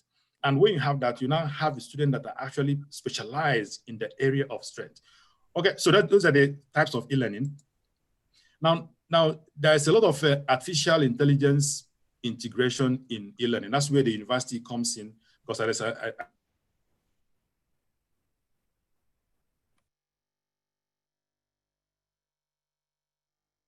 not ask a stupid question, but with artificial intelligence integrated into your e-learning, you can actually ask any question and anytime and get your response. The other one is a natural language integration. I saw when the Lionsgate said they are working on Igbo keyboard.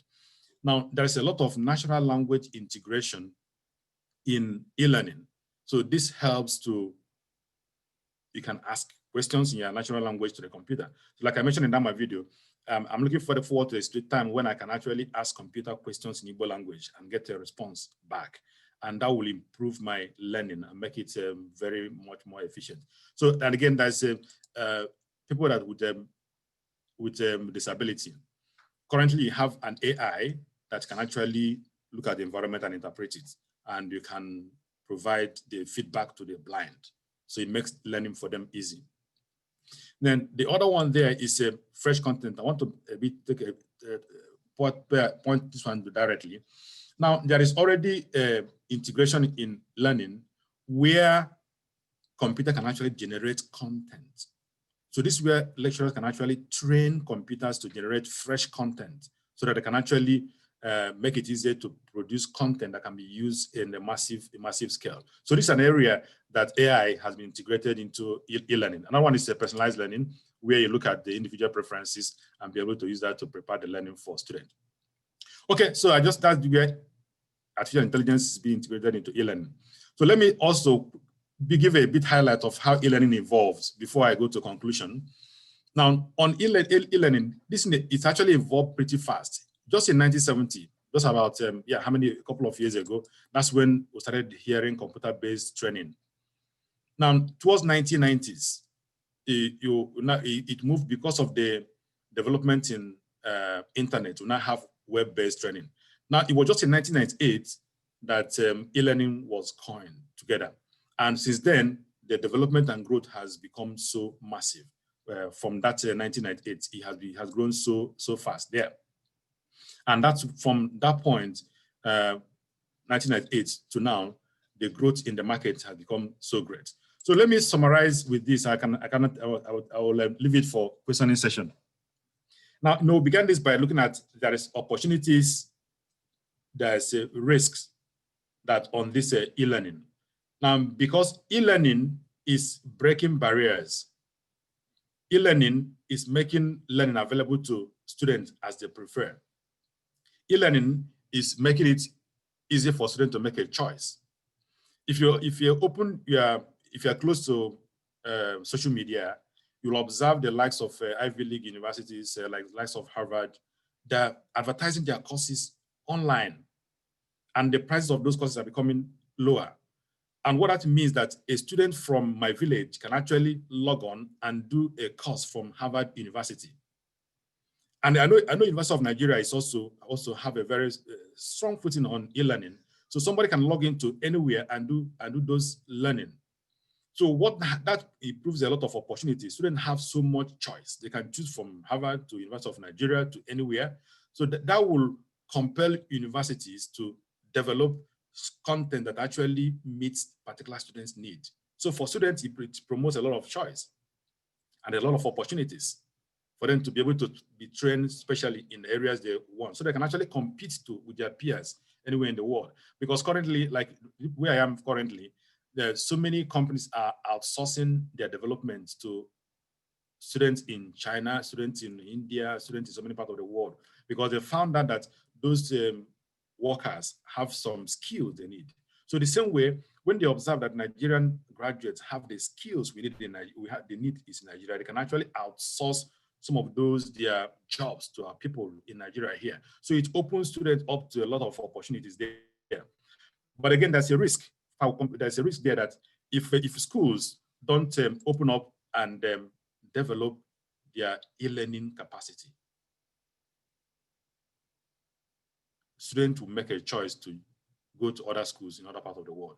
That's why I'm doing some project. Because I saw this need, I began doing some project with some friends on e-learning to see how we can make sure that Nigeria don't lose out on this very fast evolving market, so that we can actually participate on this market. I'm working on it with some people. So if you have any question, I'm glad to take it after this session. Thanks so much for your time here.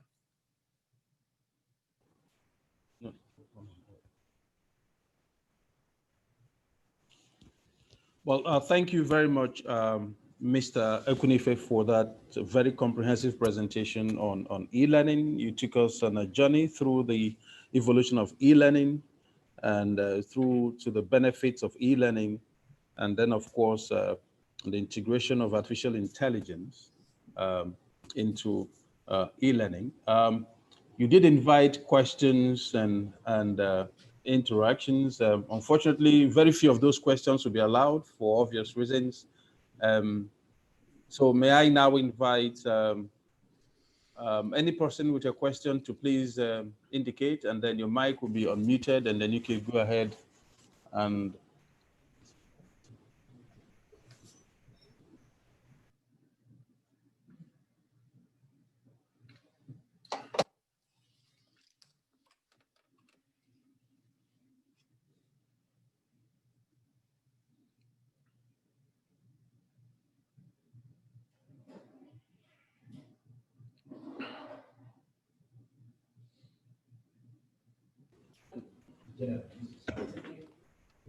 okay. So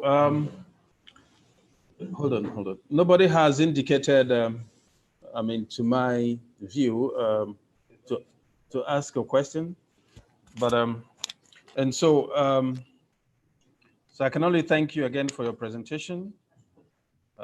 Thank you immensely. And then if there are other questions, we can email them to you, because people are sending in the questions a bit belatedly, and they're coming in as messages on the screen, and we'll compile them. Just in case you just hear this, they're coming.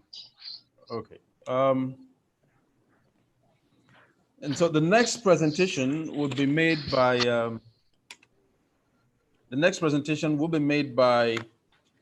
Major General Victor Ezugu.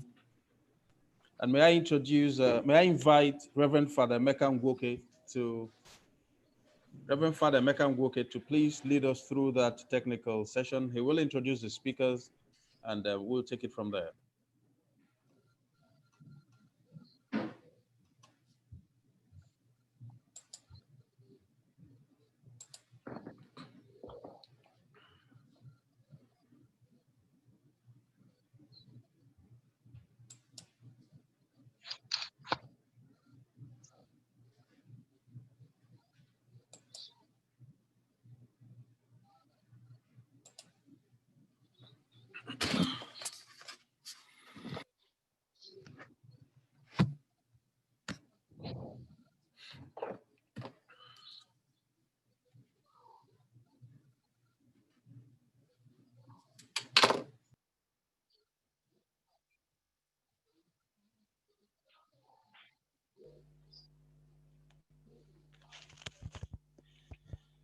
The Vice Chancellor, distinguished presenters, ladies and gentlemen. I think I just go right away into the business of introducing our most distinguished and illustrious military general, the Director General of the Defense Industries Corporation of Nigeria. General Victor Ezugu is a highly decorated military officer, a trained military historian with a PhD, an ex-student of the Defense Academy, Kaduna, but someone who has contributed immensely to the successes so far recorded by Nigeria in its fight against insurgency. So he's most eminently qualified to deal with this topic, technology-based solutions for addressing regional conflict and security in Africa. General Ezugu was one time in charge of the 28th Task Force Brigade of the Nigerian Army in Adamawa, and acting GOC 7th Division, and the commandant of the Nigerian Army Depot, Kaduna. From there, he was able to bring together a cocktail of policies and strategies that helped to weaken considerably the impact of Boko Haram terrorists around that part of the country. Following that, he was appointed Managing Director of Nigeria Army Vehicles Manufacturing Assembly Plant in Kaduna. From there, the brilliant, inventive general was able to conceptualize, design, and go on to produce what is now known as Ezugu MRAP, Mine Resistance Anti-Ambush Protected Vehicle. That is the first of its kind in this country, and the president of Nigeria commissioned that vehicle personally. And as I speak now, over 18 of such vehicles are now being used by Nigerian military, so they are able to move freely within the operational zones of the terrorists without fear of their vehicles being blown up by mines. On June the 3rd of June 2019, he was now appointed the Director General of the Defense Industries Corporation of Nigeria, Kaduna.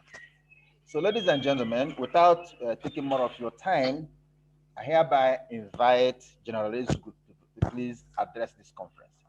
The General, please. Thank you very much. Thank you very much, our Reverend brother. Thank you so much, the Vice Chancellor and the University of Nigeria community for inviting me. I am quite glad of the opportunity given me to speak on this international conference. I pay my respects to the Vice President of Nigeria and all other distinguished speakers, including the former governor of Anambra State. And without much ado, I'm here to discuss technology-based solutions for addressing regional conflicts and security in Africa.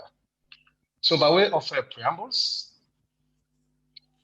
the nature of violent conflicts in Africa has changed from its Cold War, pre-independence ideology-based, to the September 11 global terrorist incident in the United States, which gave rise to what we have now as fourth generation warfare.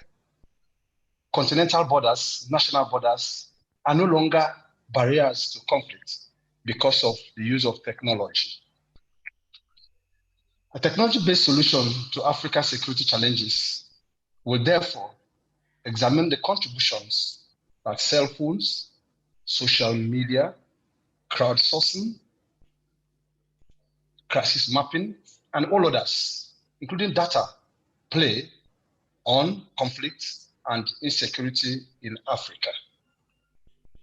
Let me say that employing new technologies for conflict prevention can produce very different results depending on the context in which they are applied. In other words, if technology is applied positively, it can be very, very result-oriented.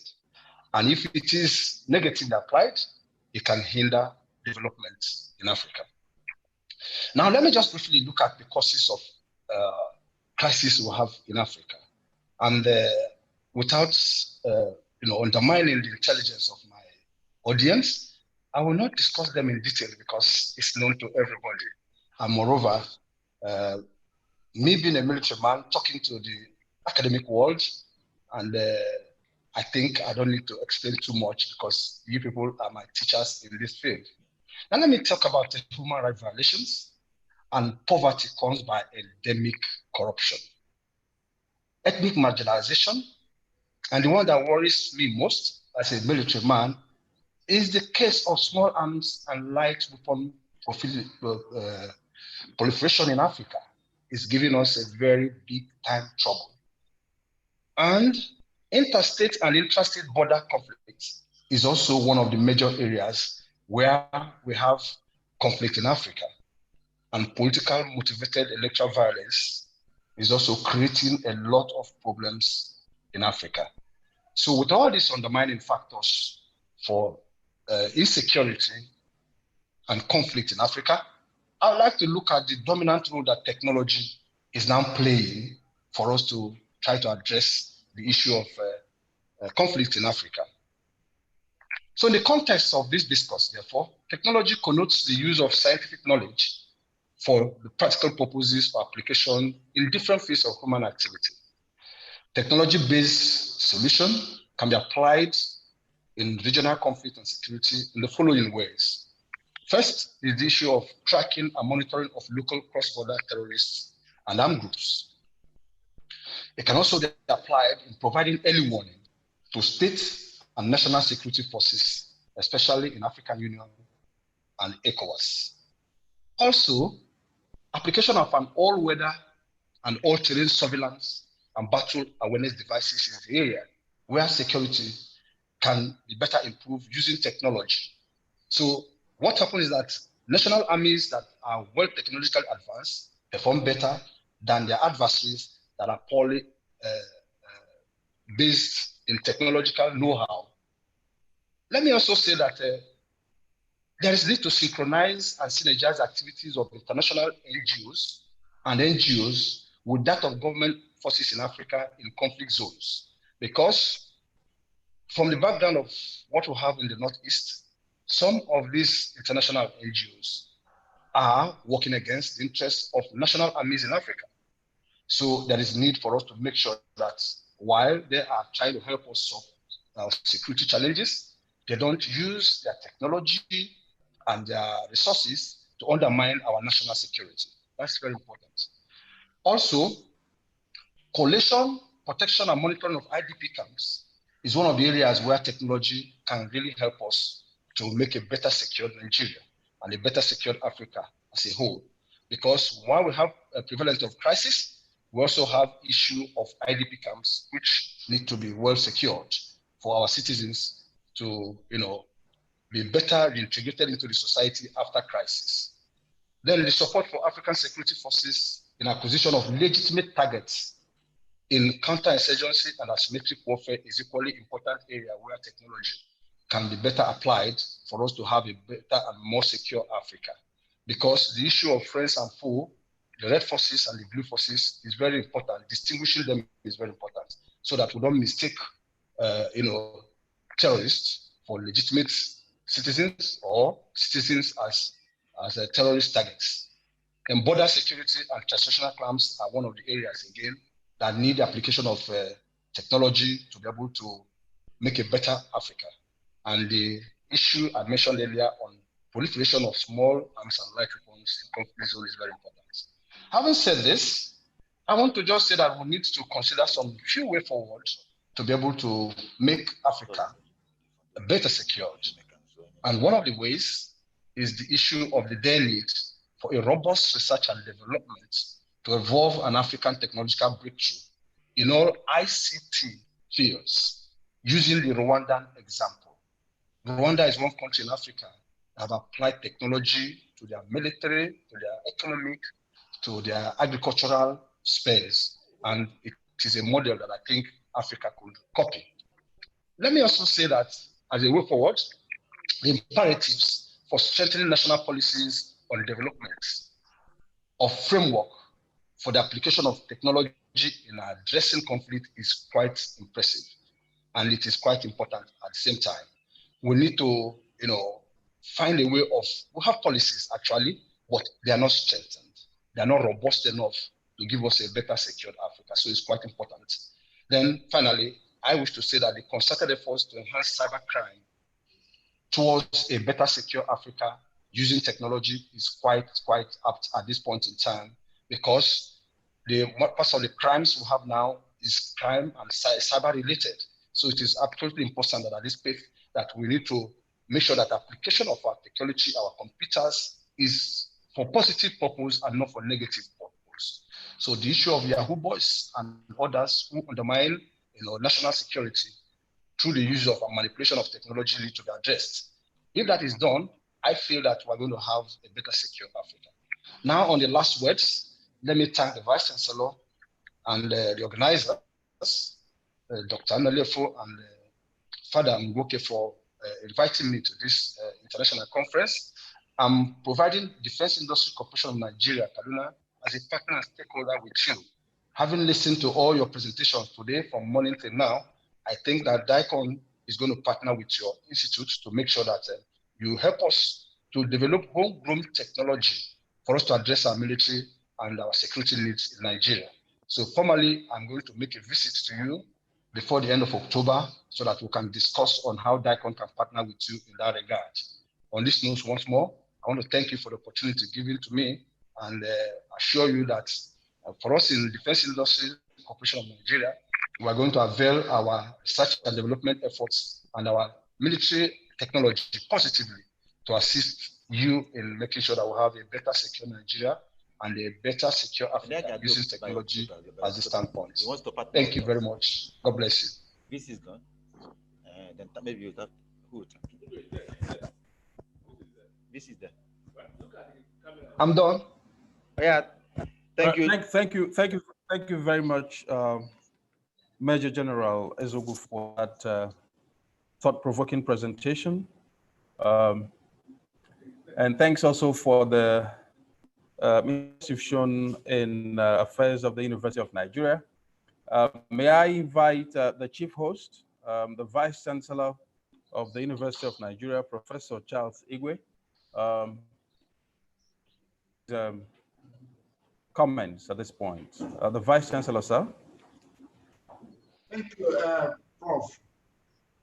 Once again, I wish to welcome Major General Victor Ezogu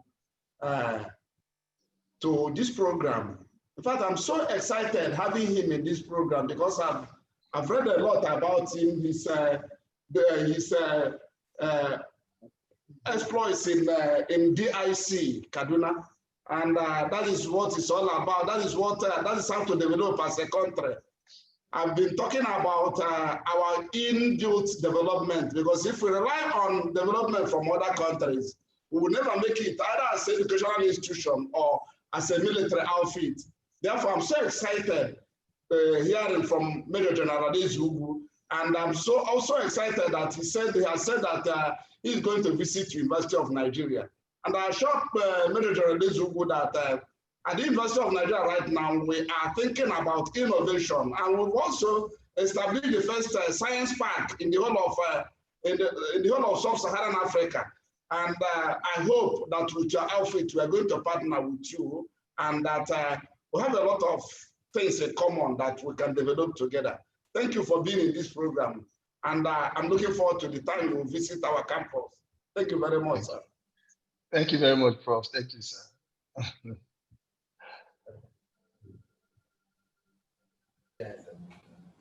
Okay, and with that, come to the end.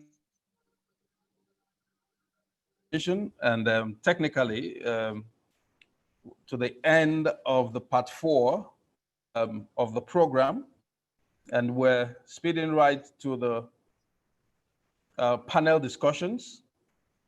And phase of our program moderated by our own Mrs. Ife Igonabo, who since 9 o'clock. Madam, thank you for your patience. I'm hoping that you're able to unmute your microphone at this point and take charge of affairs going forward. Thank you. Thank you, Professor Wanguma. I hope you can all hear me all right. Yes, we can, loud and clear. Okay, thank you so much. I'm always excited whenever I have the opportunity to reconnect with my dear alma mater, where I graduated about 20 years ago. Hello, everyone, and a very good afternoon to all of us. Your Excellency, the Vice President of the Federal Republic of Nigeria, Professor Yemi Osinbajo, GCON ASAN, His Excellency, Mr. Peter Obi, the former governor of Anambra State, our dear host, the Vice Chancellor, Professor Charles Igwe, and his hardworking team of principal officers and management staff, all the other guest speakers, specially invited dignitaries, and all other protocols duly observed, and of course, the conference organizers. Thank you so much for this opportunity. And I welcome all of us to this segment on the power sector, specifically on issues affecting the generation and distribution of electricity. Professor Benyang made a very important point. He talked about how power is such a huge constraint to businesses, scaling up in Nigeria. And let's face it, I don't think we can ever have a meaningful conversation around national holistic development without the power sector in the middle of that conversation, because we can't industrialize if we are not energized. We can't even talk about education, talk about technology if the power sector is not working. Therefore, electricity continues to remain a key driver of our economy. And that's why we're having this conversation today. Sometimes they can be a bit uncomfortable, but I think we've come to that stage where we have to face it and make it work, because we're all affected by it. First and foremost, we are all consumers, right? We are all consumers, and you know, some people are residential consumers, some people run businesses. It affects our daily living. And then those that are policymakers or service providers or operators, it doesn't really matter. It is something that we need to fix to be able to move the sector forward. And for us this afternoon, we have about half an hour to have a conversation. I have three gentlemen and I'll quickly introduce them, our panelists. I'll first of all start with Mr. Edu Okeke. Edu is the Managing Director of Azura Power West Africa Limited. Azura Power is the foremost independent power producer and the first to have successfully executed a project finance deal in Nigeria. They currently supply about 10% of the grid power, our national grid. Edu is a seasoned director with over 25 years experience in heavy capital-intensive industries, and his career has taken him to all sorts of places, from the engineering division of Guinness Breweries to Schlumberger in Nigeria, the USA, Europe, and Asia, and to GE. And at some point, he was the power generation product sales director for Sub-Saharan Africa. Edu, like myself, is an alumnus of this great university. He graduated with a bachelor's in electronic engineering, and he holds an MBA from the Imperial College London. Edu, you're welcome, and it's indeed a pleasure to have you here. If you can unmute yourself so I know that you are here. Thank you very much, Ify. Yes, I am. Good. I've got the second panelist. He's Engineer Dr. Cosmos Uchenna Obuka. He's a power systems engineer and a senior lecturer in the Department of Electrical Engineering here at UNN. He's a first-class graduate of that department. He holds a master's in engineering distinction and a PhD as well. His academic activities have taken him to some of the world's best universities, including the Imperial College London, the Massachusetts Institute of Technology, to mention a few. His core research area is power devices, where he has published and presented well over 65 research articles on peer-reviewed journals. He's presently the Director of Communications Center at UNN, and is also the coordinator of the Africa Center of Excellence for Sustainable Power and Energy Development. You're very warm welcome, Dr. Cosmos Uchenna Obuka. If you're here, please unmute so I know that you are here. Thank you so much. Good afternoon. Afternoon, fantastic. And our last but not the least speaker, Mr. Bode Longe, a friend of mine. He is the General Manager, Strategy and Corporate Planning at the Abuja Electricity Distribution Company, where he oversees strategy development and corporate performance reporting. He coordinates all project development efforts, engaging with power generation companies seeking to deliver additional generation capacities from renewable sources, clean energy. Bode is a first-class graduate of economics from the University of Buckingham, UK, and a fellow of the Institute of Chartered Accountants of Nigeria. He has well over 18 years experience working on project financing, transaction advisory, public procurement management, corporate transformations, and leading projects at the Infrastructure Bank. Bode, you're very warm welcome. Thank you so much for joining us. Thank you very much for having me. Okay, fantastic. So gentlemen, let us talk the power business. Okay, so if we look at history briefly, the power sector would say sort of started sometime well over 120 years ago when we first built our power plant in Lagos, 1898 to be precise. And several decades down the line, we're still grappling with all sorts of challenges in the sector. And then we talk about privatization of 2013. And the whole idea, of course, it was one of the biggest or boldest power sector reform initiatives globally. And the overall aim was to make sure that we'll be able to provide, improved energy access, affordability, and availability to the end users, basically the customers. Have we really met those needs? I mean, just how far away are we from getting to that promised land? And before we get into all that, Edu, I'd like to start with you, and just for the benefit of our students and those who were not power sector experts, if you can just describe our electricity value chain, because it's a value chain, certain factors have to come together and elements to make sure that we function optimally. If you can just use about a minute to describe how energy flows and how the funding flows. And then we can get on with the key issues. And you need to unmute yourselves. Yeah, thank you very much, Ify. So the value chain for the power sector basically starts at the fuel end, because the thing about energy is that energy cannot just be created out of nothing. You have to have a source of fuel.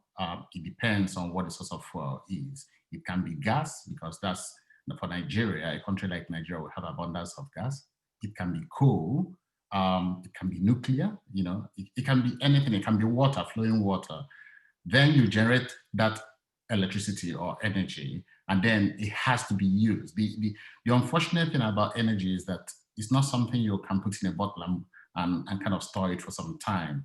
Yes, the battery technology is coming up now, which everybody is hoping will help alleviate that, where solar will now take, for a country like Nigeria, if you can generate electricity during the day and then you store it, you store that electricity to be able to use it in the night, that's what will come. But the common technology we have to do, unfortunately, you can't store it. So the key thing is converting that fuel to usable energy for consumers. That's basically what electricity is all about. You convert it to usable energy that people can use for other things.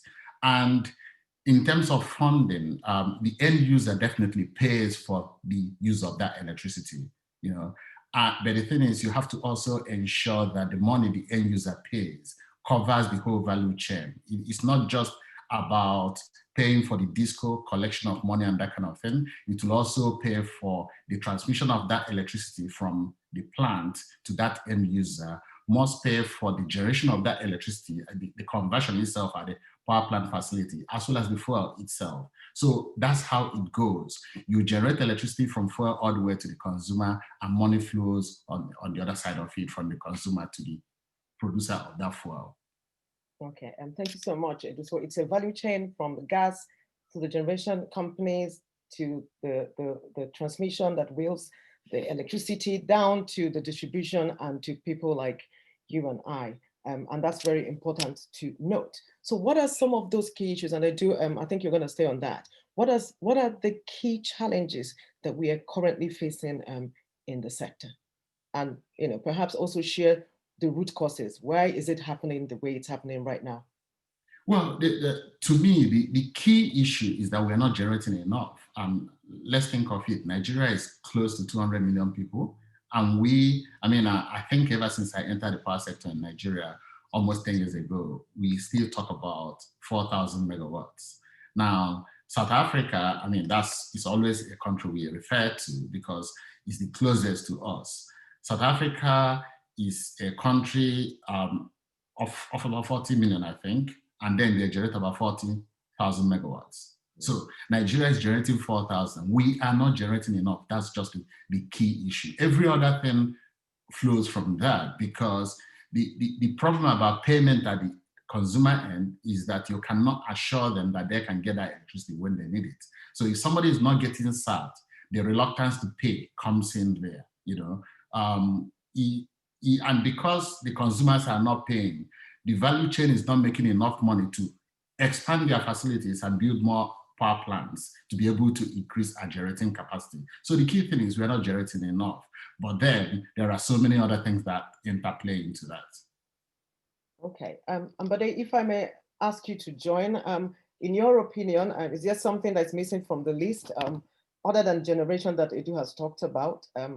Is there something else you need to add to that in terms of other issues that we are facing in the sector? Right, okay, thank you very much.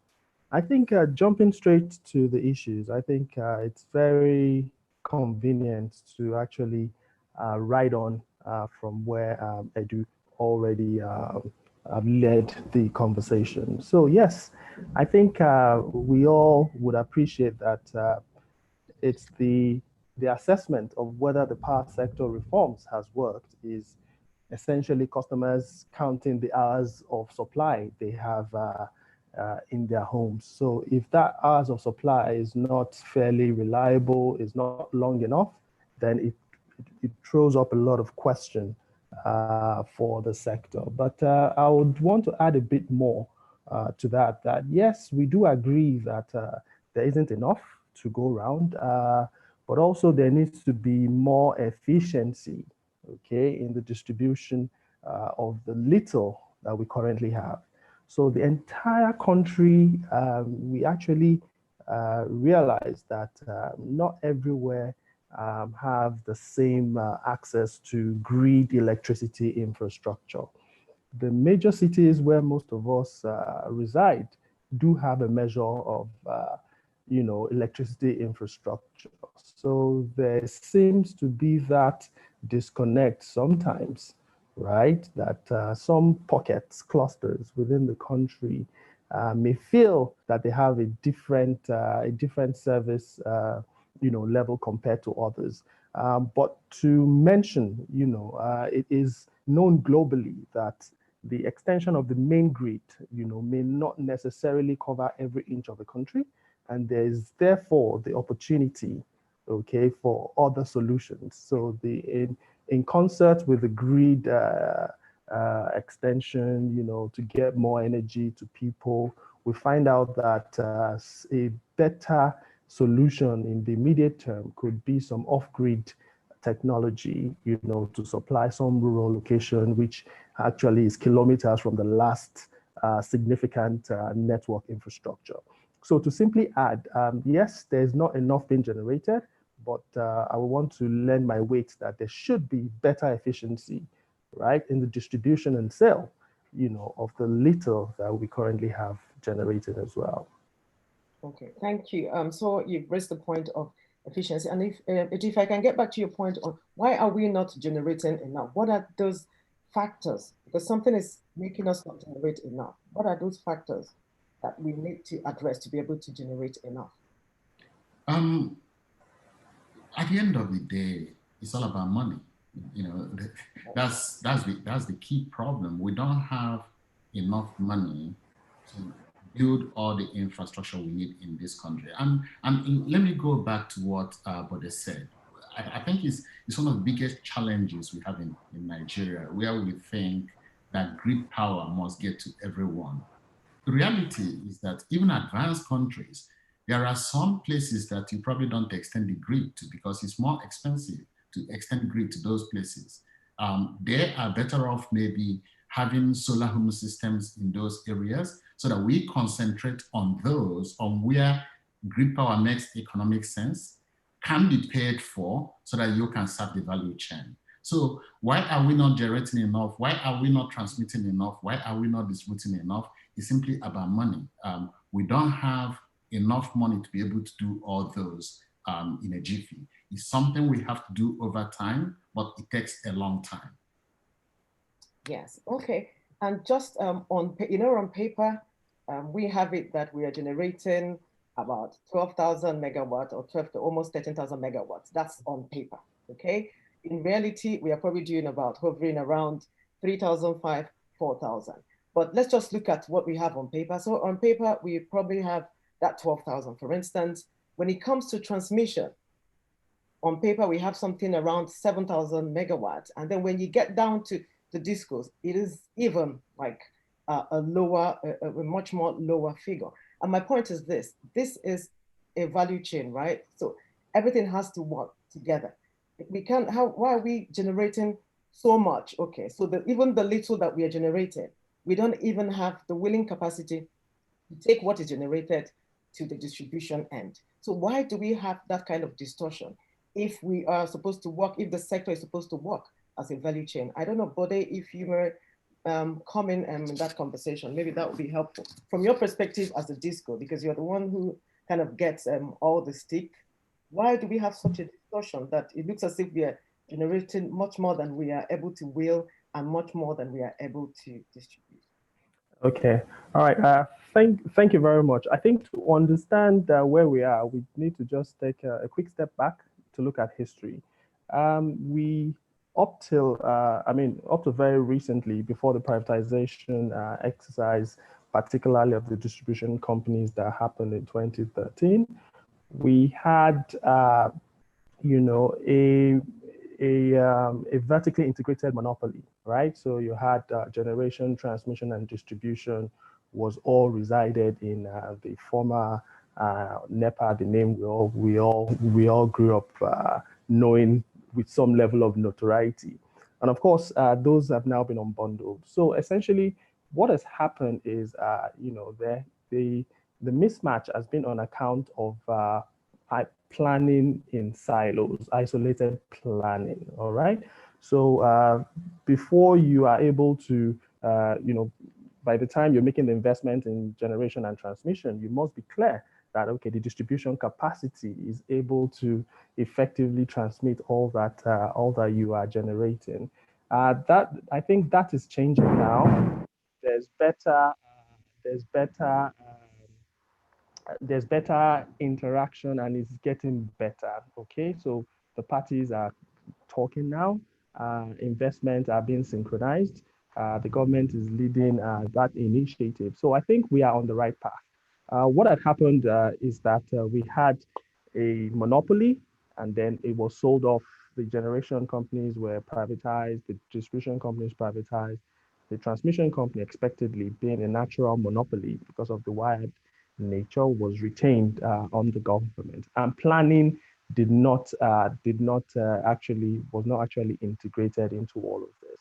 But to finally mention though, it all stems from the presidential initiative, you know, on that President Obasanjo, where it was identified that for over 40 years, up until 1999, we did not add a single megawatt in generation capacity. So at that time, it was painfully obvious to policymakers that we had to invest in generation. So the gap was for the frenzy of investing in the IPPs and all that. The connection of how all this additional generation will get to the end user was maybe not part of the core focus of conversation. And then subsequent government had the idea that, okay, if we privatized the distribution companies, for example, maybe capital will naturally flow and then investments will happen. So in a sense, it's the coordination of all of this moving parts, you know, that's quite critical to ensuring that we have a value chain that works more effectively. Absolutely, absolutely. And let me quickly talk about affordability. You know, we want to be able to pay for the electricity that we use. And before we get into all that, I'd like Dr. Obuka to say something about that, because we are all consumers. First and foremost, we are all consumers. And sometimes you get this sense that the consumer isn't really in the middle of this conversation. And but like you said, to your point, we are now trying to synchronize everything, the thinking, the process, but it does seem like the consumer isn't in the heart of it. And that's why whenever there's any little change, people want to take to the street. People are, you know, bringing up all sorts of narratives. So Dr. Buka, you are a consumer yourself, and I want you to say something about that, in addition to, because I know we're kind of running out of time, to what your department is doing, what you're trying to do with your students to build local capacity on smart metering. Thank you so much. Yeah, we all listened to the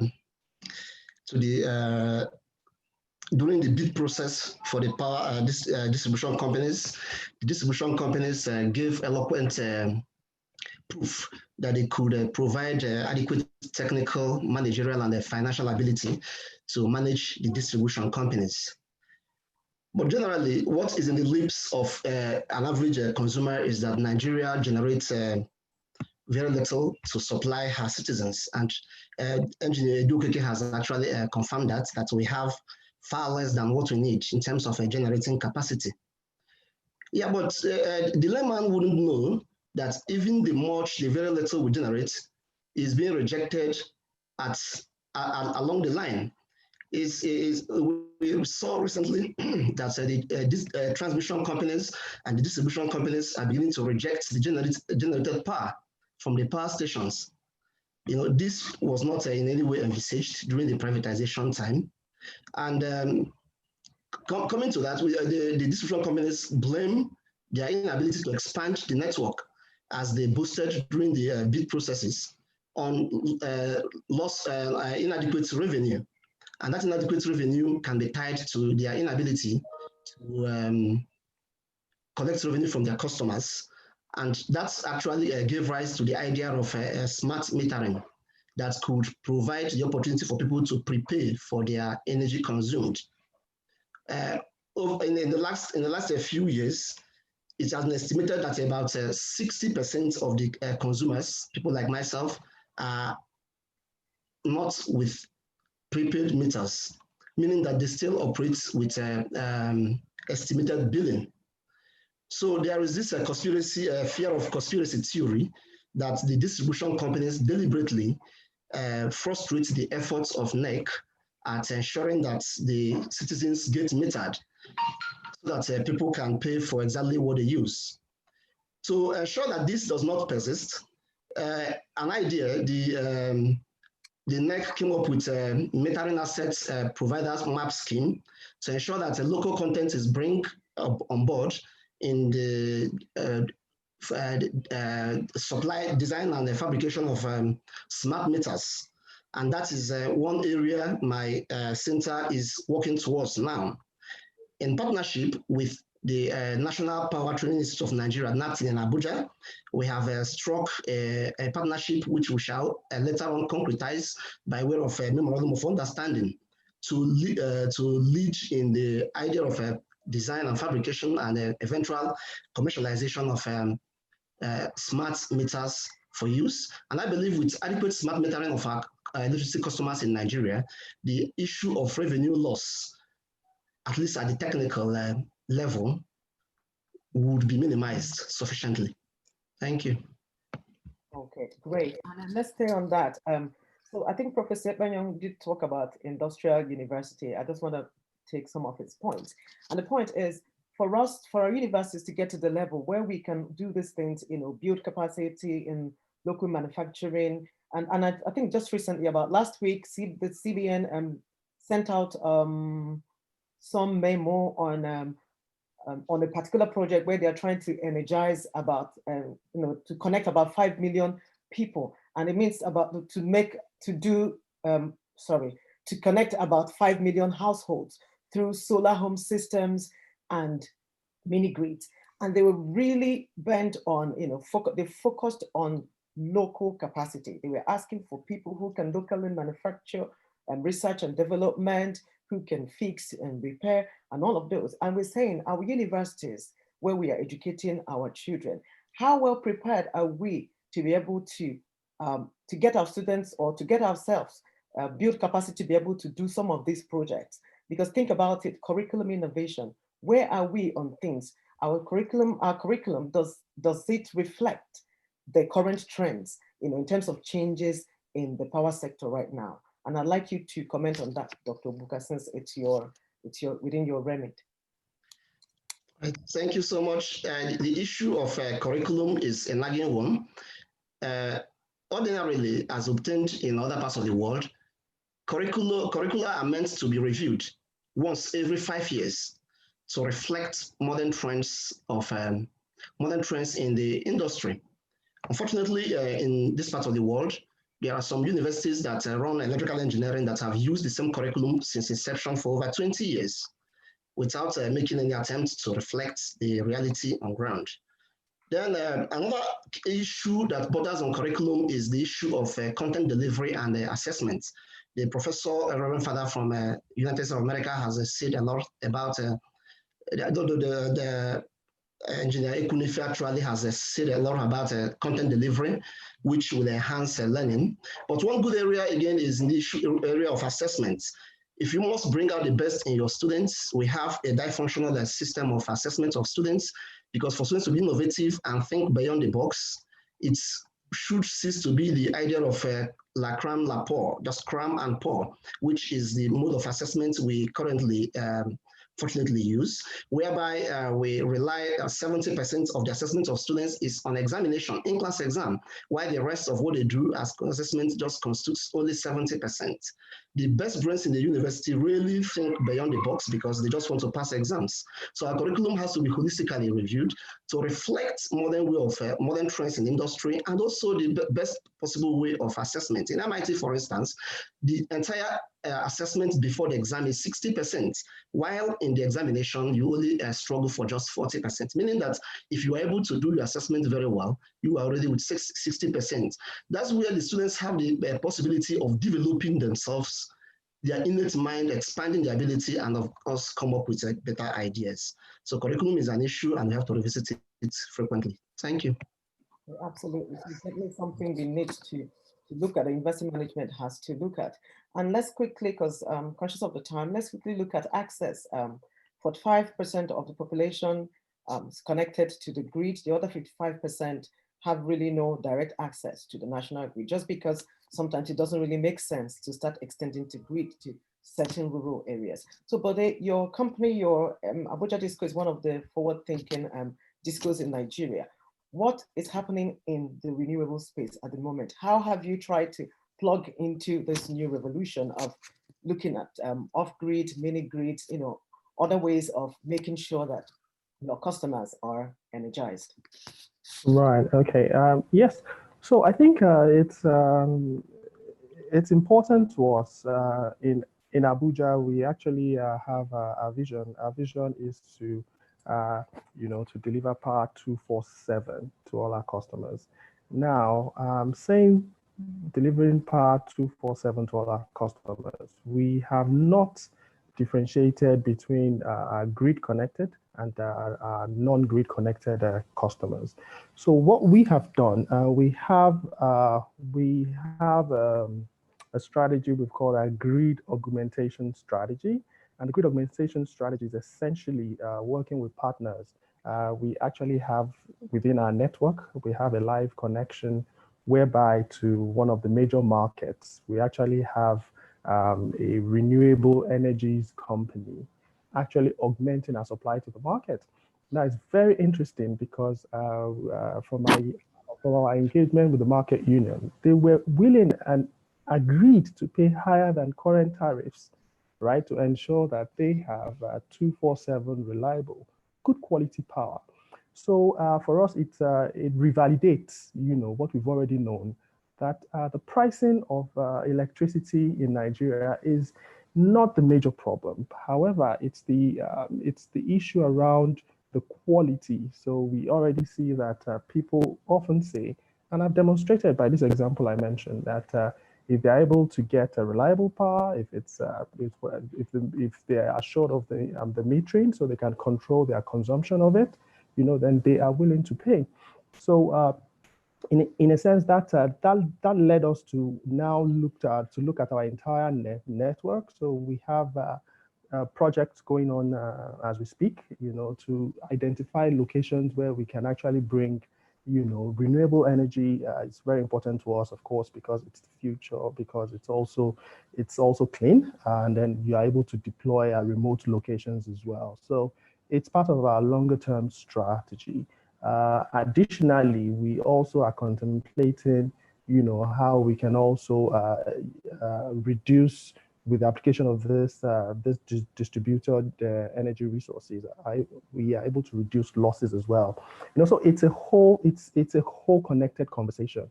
If I would go back to my earlier comment, I think if we sit down in Nigeria as a people to examine issues end to end, I think we really have the wealth of knowledge. I've heard people at this conference say very wonderful things. So I think we actually are able to, to address a bit of our situation. One final comment to Cosmos is, please, we really are waiting for your launch of this smart metering technology. And I'll tell you this, and I'm not trying to be patronizing here. We had people who went on a tour to India, and they came back to say, the cost of their meter is $10. It's on average. That's what the Indians pay to get a meter. But of course, most of this is most of the production is done locally. So you had the disco in that instance who actually had a company that was manufacturing this. In Nigeria, our meters cost, well over $100. So it is not acceptable, right? So I think, we look forward to this innovative solutions, right? If I can meter 10 people, with the current cost of 1 meter, that already accelerates my metering program. So I think we all have a role to play, and the synergy should be very well encouraged. Thank you. Absolutely. Thank you so much, Bode, for that. And one last point, the tariff recently changed. From your perspective as a GENCO, how is that addressing the funding challenges? Because I know that electricity flows one direction and the money flows back a different direction. With the recent tariff change, where are we? How well do you think it's going to address some of those insolvency issues that has lingered for a very long time in the sector? As a GENCO, I will tell you that the recent tariff increase is actually the best thing to happen to the industry in a long while. I believe that the last 5 years that we've sat down not doing anything, it's taken us back a long way. And the good thing is that, and I really commend the government for the way they've designed it, is the tariff increase is actually not affecting everyone. The lifeline customers who just consume very minimal, just people that have maybe 3 or 4 light bulbs in their houses, they are not affected. So the essence of the whole thing is that the discos will realize enough money from the sale of electricity to consumers to be able to pay the value chain and invest in their technology and expand their infrastructure. And the good thing also is it's not just about arbitrarily increasing tariff. There is now an obligation on the disco also to meet a particular standard for that customer group before they can increase the tariff. So where we are going to is where the discos can go to a customer group and say, I am going to give you, say, 20 hours electricity. And it becomes a binding contract between the parties. If you don't give them that electricity, then you don't charge them. So it becomes a binding contract. And at the same time, that flows back for the disco to be able to guarantee that 20 hours electricity. They have to have a meeting with Transmission Company of Nigeria and say, TCN, you must give me 20 hours electricity for this area. And if you don't give it to me, you pay the penalty. And for TCN to be able to do that, they have to know the power plant that supplies that area and say, you have to give me 20 hours electricity for me to meet my obligation to the disco. The power plant itself will now, on the back of that, go to the gas supplier and say, you have to make sure you give me enough gas for me to meet my obligation.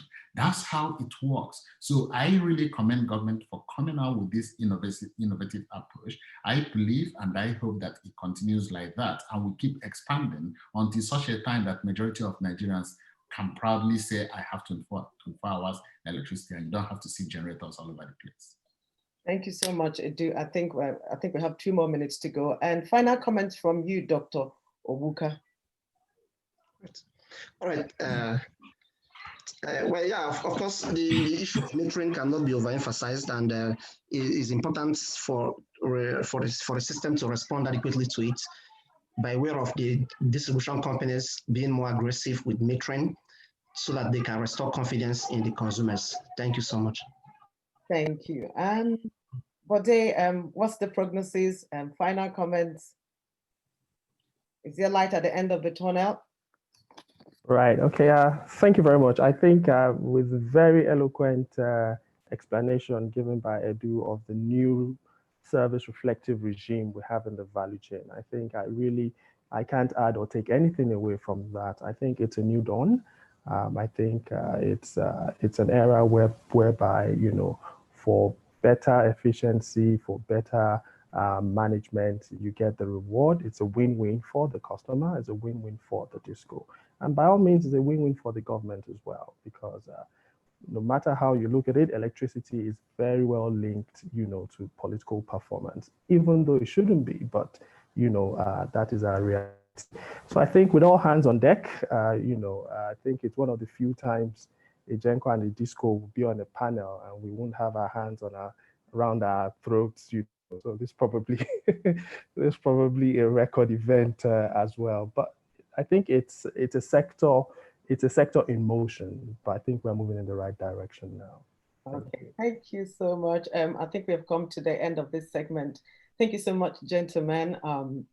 We have been very open-minded about the issue. Yes, it's a short conversation, but I think we've managed to figure out what these issues are and most importantly, what we are doing about the issues, because we are problem solvers. We can't keep pointing at what the issues are. We need to start doing something about the issues. As we continue to commend the effort of the federal government, for providing an environment, donor agencies are also helping out. We have the Energizing Economies program. We have the Energizing Education. I actually do wish that the Vice President was part of this conversation, because we do hope that during the next phase, the second phase of the Energizing Education, the UNN will definitely get in that list, so that at least we can also provide for them 24/7 electricity. Thanks to all our participants, thanks also to the conference organizers, and we wish you the very best. Let us continue to work together as citizens and as consumers to support all the efforts to move the power sector forward, because it is for our own good. It is for the good of our generation. Congratulations on this conference, and thank you, and bye-bye. Well, thank you so very much, Mrs. Ugonabo, and thanks also to the panelists, Engineer Duokeke and Engineer Bode Longe, and of course our own Dr. Cosmos Obuka for a very brilliant discussion you've had on a very topical issue. We couldn't have assembled a better team to do what he just did. Thank you so very much. And moving on, we're jumping straight into the part 5, the technical sessions. Fortunately, the Major General Victor Ezugu has made his presentation, so we're left with the last 3 presentations, which will be played shortly. That by Chidi Ezuku, who will be talking on data science, giving an overview on data science. And then that by Patrick Ocheja, who will be talking on enabling decentralized access to academic records through the blockchain. And finally, a paper on a low-cost prototyping framework for human-robot desk interaction to be presented by Mr. Henry or Demelam. So that would be played. I think that's pre-recorded and will be played shortly. So thank you very much, and please stay connected and watch. Thank you very much.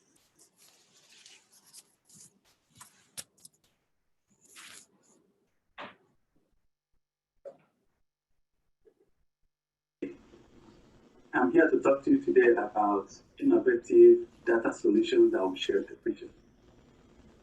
As the saying goes, data is the new oil, and you're about to find out why. I do hope that you enjoyed this presentation.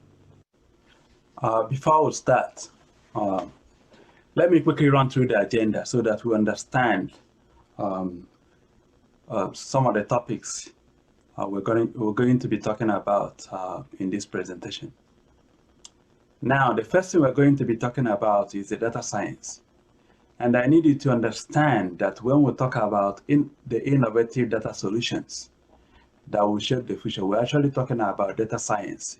It's a question of using different terminology. In the layman's language, this is innovative data solutions. But in the real world of technology, where this is happening, it's called data science. So we're going to be discussing 4 core areas of data science. And the first one we're going to talk about is data analytics. The next one is the Internet of Things. And the third one is the big data. And the fourth one is the machine learning. Then we're going to look at the awesome framework.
work.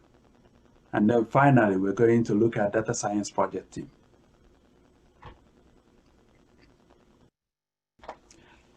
The art of using tools to analyze data, make innovative decisions, and predict the future is known as data science. It is an interdisciplinary field that uses a blend of computer science, mathematics, statistics, and domain expertise to extract knowledge and insights from many sources, including both structured and unstructured data. So what does this actually mean in reality? It means that in the field of data science, there is no one area that is at play. It's a combination of different fields, including computer science or information technology, and then mathematics and statistics, software development, research, and in fact, any numerical field like engineering or statistics or computer science or mathematics are all important and can be a very good background for somebody who wants to go into data science. And also we need to know that you need a little bit, not a little bit, you need some, so depending on your role in the data science project team, you need to also have some domain or business knowledge. Now, as I already mentioned, the 4 core areas of data science we're going to be talking about today is first, data analytics, and then Internet of Things, the big data, and machine learning. Data analytics is the process of analyzing raw data in order to draw conclusions about the information they contain, usually with the aid of specialized systems or software. Many people do get confused by the term data analysis and data analytics. And the reason is because they are correlated. However, it's important for us to know there are some subtle differences between the two. Data analysis is a heuristic process where someone scans the data to gain some insights.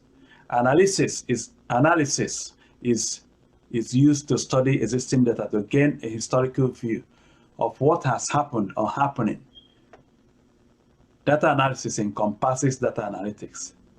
So in actual fact, data analysis concentrates on what has happened or currently happening, not what will happen in future.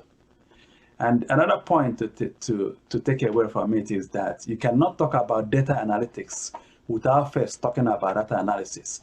Data analysis is only a part of data analysis. In actual fact, data analytics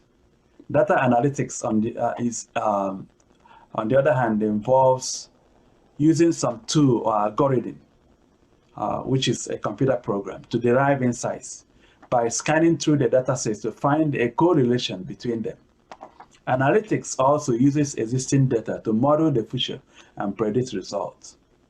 Some common data analytic tools include Microsoft Excel for performing numerical analysis, Tableau for creating data visualizations, such as charts and graphs. The most popular tool for data science projects is the structured query language. It is used for querying tables of data in relational database. Now, this is for small data sets.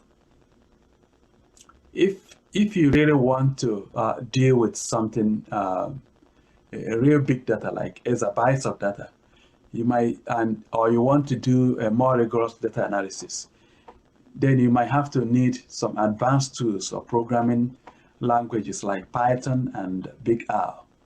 These are the two most popular programming languages for this. Now, just before we go to the next slide, I want to highlight the major difference between data analysis and data analysis. So they sound the same, they are not the same. So data analysis usually focuses on the existing data. It doesn't look beyond that. For instance, if you have a database of the price of Apple share. I mean, the stock price of Apple stock for 1 year in a database. And you're doing analysis on it. If you're doing data analysis on it, you will not be able to predict what the stock will be in the next 5 years or in the next 1 year. Let's not go too far. So in the next 1 year, you might not be able to predict. In the next 6 months, you might not be able to predict that. Data analytics takes it further by allowing you to predict. So why data analysis concentrates on what has happened or what is currently happening. Data analytics can do much more. It can also help you to predict, using the existing data to predict what will happen in future, to predict an outcome that can be used by business to make this very important business decision. So this is the key difference between the two, and I need you to understand that. Now, the next thing we're going to talk about is the Internet of Things, or IoT, as it's usually called. This is an emerging trend of connecting all devices or things such as security systems, sensors, electronic systems, smartphones, and so on and so forth via the internet. Connecting devices and sensors to the cloud provides us with tremendous amount of data for analysis. IoT is currently in its infancy and considered by many to be a bit too ambitious. Well, I need you to understand that every technology we have today, both emerging technologies and already matured one, like smartphones, they were at some point considered too ambitious. They were at some point considered fiction. So the question we should be asking here is not if it is ambitious or at its infancy. At some point, they're still researching on this. At some point, it's going to become a force to reckon with. But the reason, we need to understand the reason why they want to connect everything on the internet together. The reason for this is that they want to have more data. And the more data you have, the more you're able to make some very good and accurate predictions based on that data. The more data you have, the better analysis you can do. So you can stay on your laptop and control other machines. If you have them connected together, you can see from the fridge that, I have some things in the fridge that are already getting spoiled. So you can go and check and remove them or do whatever you want to do with them. So this is the reason for connecting these systems together, is to share data, to have one big database running into exabytes of data or terabytes of data that you can analyze and make very important decisions. Now, from there, we'll go to big data. I already mentioned big data already. So big data means data sets too large to fit into a conventional computer memory or hard disk. However, we now have distributed computing technologies to deal with these exabytes of data, such as Hadoop and Spark, that spread out gigantic data over multiple computers. We also have data analytics tools that allow us to analyze large sets of data very quickly. For instance, in modern jet engines, we have big data analytics tools that helps us to analyze 10 gigabytes per second streams of data coming from thousands of sensors to determine if it is about to fail in flight or not. Many of us have been in a flight, if not all of us. However, not all of us do take notice of what is going on. We might see what is going on in the flight. We might see the screens. When you sit on your seat, wherever you are, you always have a screen showing you where you are, where the plane is at that point, where in which part of the world you are. Are you going over Atlantic? You can see that on the screen. But what many people do not understand is how those information came to you, how they came to be. And that's what I'm trying to explain. There are a lot of data coming from thousands of sensors in the plane, feeding this information. And there are computers in the plane running machine learning algorithms that processes this data and present this information to you in a way that you can relate with them and you can understand the information and see, oh, we are moving over Atlantic. But it's not as simple as that. There are a lot of information to be digested. There are a lot of information to be, a lot of number crunching going on across different computers in the airplane. So we need to understand the importance of big data. The more data you have, the importance of data is that you can use data to actually make a lot of decisions. You can use data, you can convert data into useful information that people can see and relate to it and understand what is happening around them, or even use it to make very important decisions. And at the core of big data is the two tools that we're going to see throughout the presentation, which is Hadoop and Spark. Now, the next area of data science we want to talk about is machine learning. Now, this is the ability of a software to learn how to solve problems without being explicitly programmed to do so. It is a subfield of artificial intelligence that uses statistical optimization methods to analyze data, identify patterns, and predict future outcomes. So what does this really mean? It means that apart from what we used to know, artificial intelligence machines, we used to know, we've seen a lot of this. There is a new area which is also part of artificial intelligence that is now being used to make better decisions. And as we go to the next slide, we are going to see why we need machine learning and how is it different from artificial intelligence. Now, artificial intelligence, or AI, is the predecessor of machine learning. We built machines that can make rational decisions. However, they were not so intelligent as they had to be explicitly programmed to make those decisions. This is the core difference between machine learning and artificial intelligence. The key word here is adaptability. Machine learning can analyze data and make predictions based on the results. AI can analyze data and follow a pre-programmed instructions. It cannot make predictions. So why machine learning is taking this a bit further by not just analyzing data, but using the data to predict what will happen tomorrow, what will happen in 6 months, what will happen in the next 5 years, or even in the next 10 years. There are some countries like in the Western world that have enormous amount of data that they can predict where certain industries will be in the next 10 years. And they use this to make decisions. So we need to understand that data is very important if you want to compete with the whole world, if you want to be able to make very important decisions. It is also important to always understand that machine learning is a subfield of AI and not a replacement.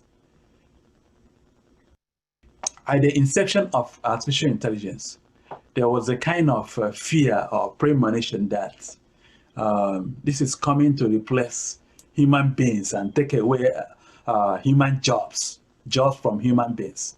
And there was a lot of hype around artificial intelligence about things it can do and it cannot do. So, but based on the experience we have so far, it didn't quite live up to expectation. It's not as intelligent as people expected. And this is because artificial intelligence machine can only do what it's programmed to do. It cannot do more than that. It cannot adapt the data. It cannot change from what it was programmed to do and start doing something else. But machine learning is going further by using that data and adapting to it and using it to predict what will happen next or what will happen in future. Now we have come to the end of this presentation, I know it's a long one, and but I don't expect you, after listening to this and watching this video, to become an expert in the data science field. That's not the goal. The goal is for you to have a general knowledge. The goal is for you to understand the concepts of how innovative data solutions can shape the future. And data science gives you a whole lot of view about how data is being used today in different industries, in different governments across all sectors of life. So data science is the field that allows scientists, information technology professionals, engineers, computer scientists, to work together in order to find a solution for a lot of human problems. I need to thank you for your patience to listen, and I hope you enjoy this presentation. Now, the last thing I can leave for you is that it's my LinkedIn profile. So if you see the link on the screen, you can follow this link, and you can see my profile, and you can always send me a message if you have a question. But one thing I need you to understand too is that I don't always keep my profile on LinkedIn up to date. So what you're looking at might not be up to date, but you can always send me a message. Thank you, and have a good one.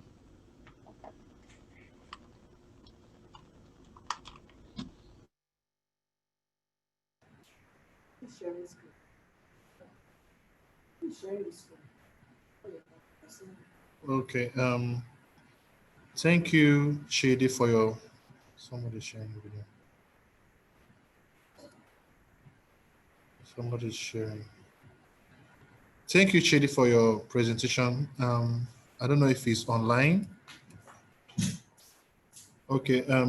If anyone has a question, can he indicate by raising up his hand, and Chidi will take your question.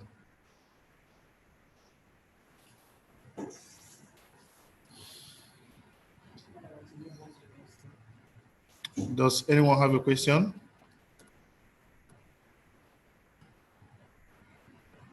Okay. In the absence of any question, we are going to head to the next presentation titled Enabling Decentralized Access to Academic Records Through the Blockchain by Patrick Ochecha.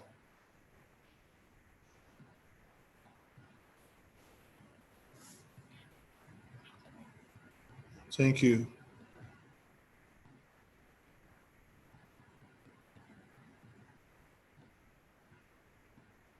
Hi, everyone. Good day. Okay, I think he's online. He's sharing himself. Having me. My name is Patrick, and today I'll be presenting the paper titled Enabling Decentralized Access to Academic Records Through the Blockchain. I'll first introduce myself, and then I'll take you through the background of this research. Then we'll discuss the research questions, look at the proposed frameworks with the results from our experiments as well. I graduated from Electronic Engineering Department in 2014 of the University of Nigeria, and then I had my master's in Kyoto University.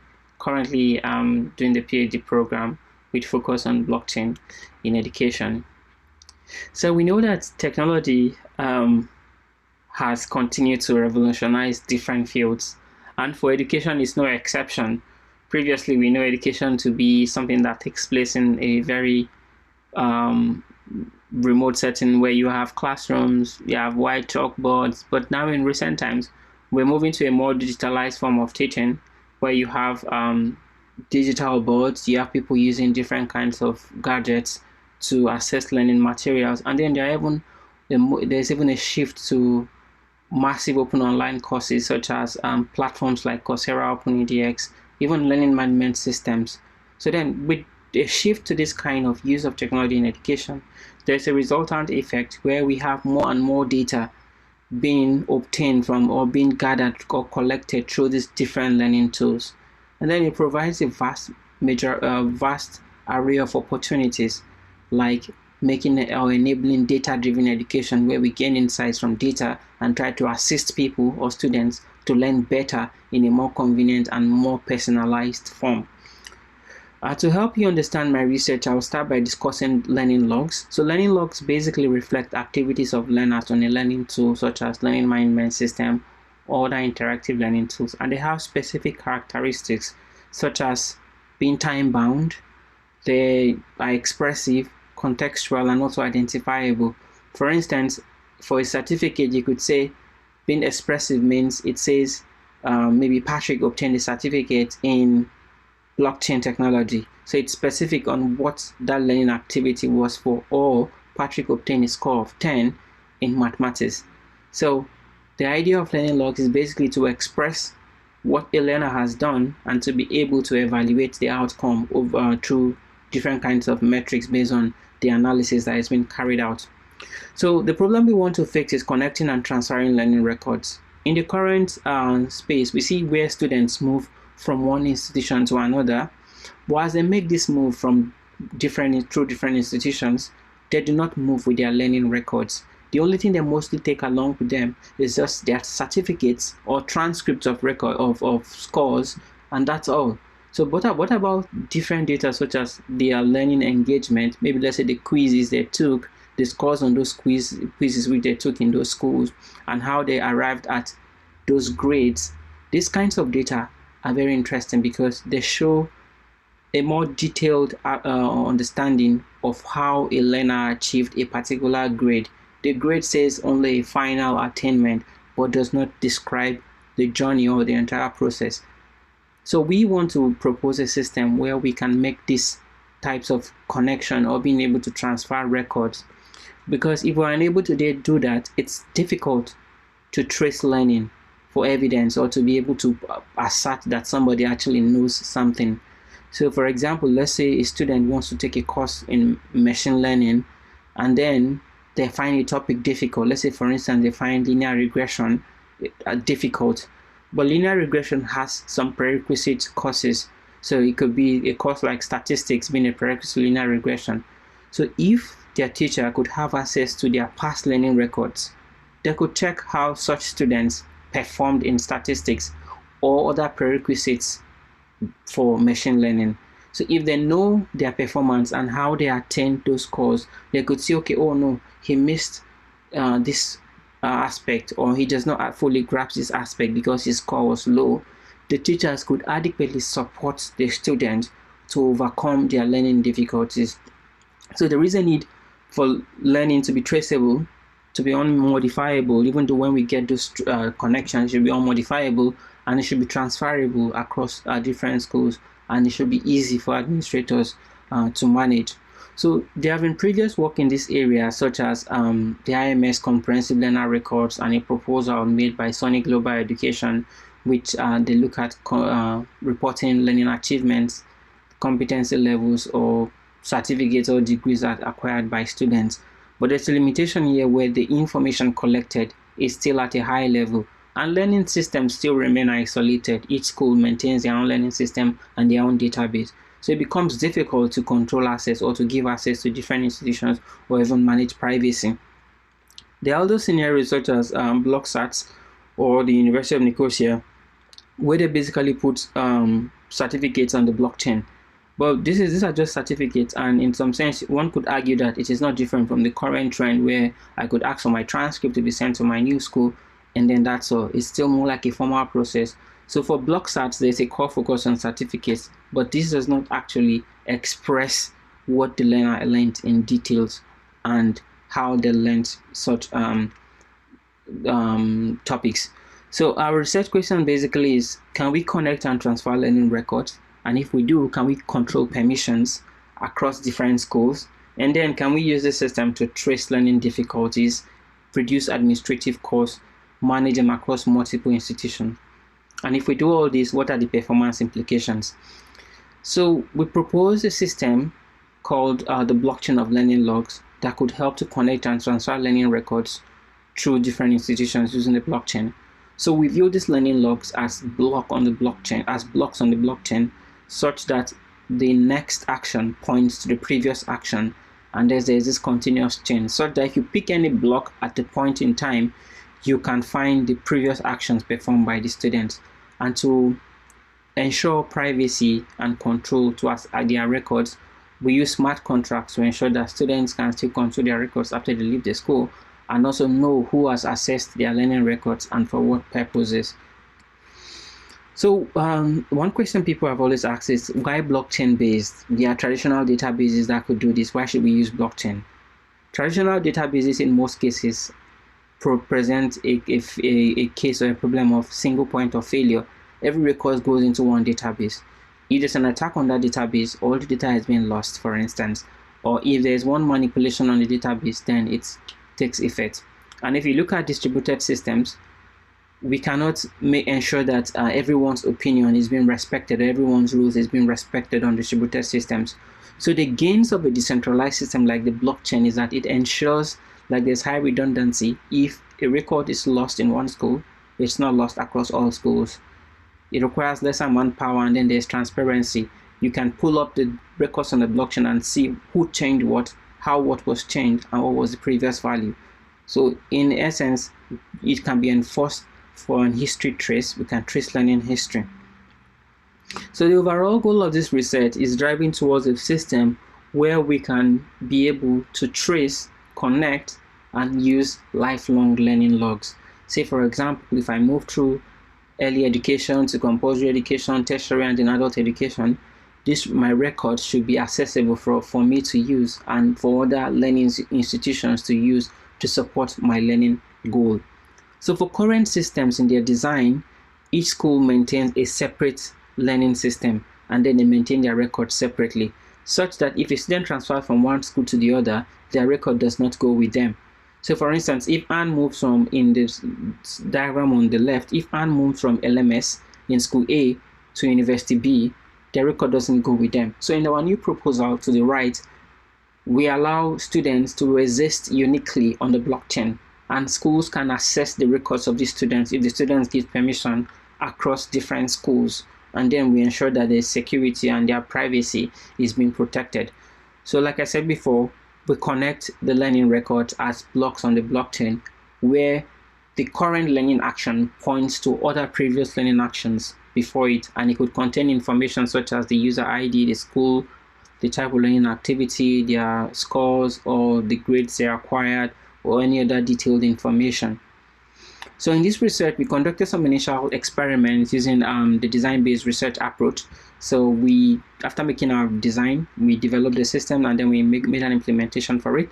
And then we reviewed and validated with key stakeholders. So in our initial system testing, we sampled 500 records of students in Kyoto University and used some cron jobs to write the records to the blockchain. And then we analyzed the performance of the blockchain. So performance in this aspect, basically we look at how long it takes to write a record on the blockchain, and this is measured as the gas price or the gas usage, the computational complexity of each transaction. So in our experiment, we found out that the most difficult transaction or the longest transaction is the one that deals with learning records being written for the first time. So for example, if you want to write my records in UNN, for instance, you need to create the LLPC smart contract, and this takes more time than any other one. So, but we have also found ways that we can make improvement on this.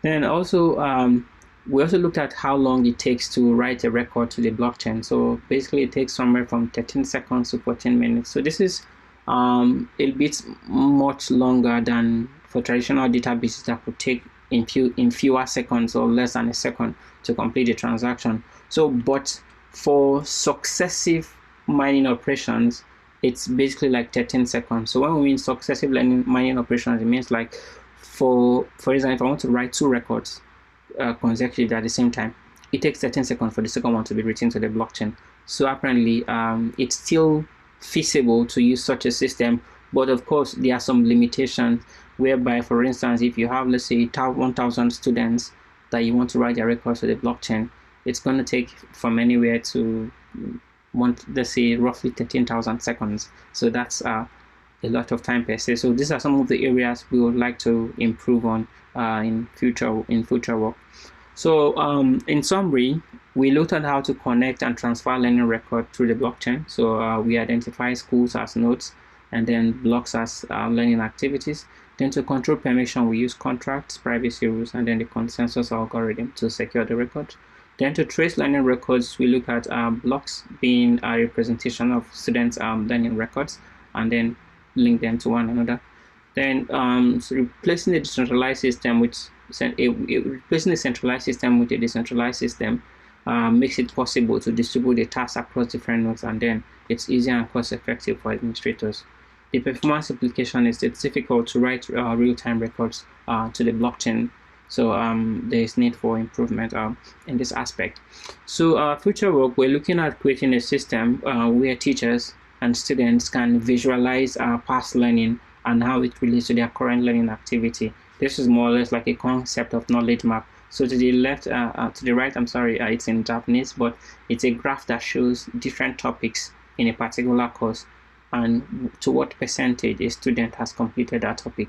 So with this kind of graph, students can reflect and see, okay, how far they have gone and what they need to study and what relates to what topic relates to what topic that will help them in understanding such topics better.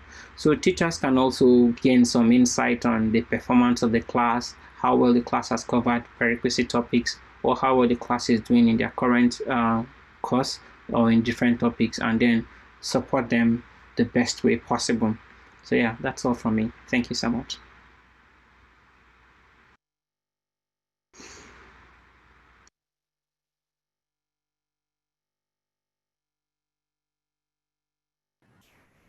Okay, thank you, Patrick. Thank you for the wonderful presentation. Please, if anyone has any question for Patrick, can he please indicate by raising his hand?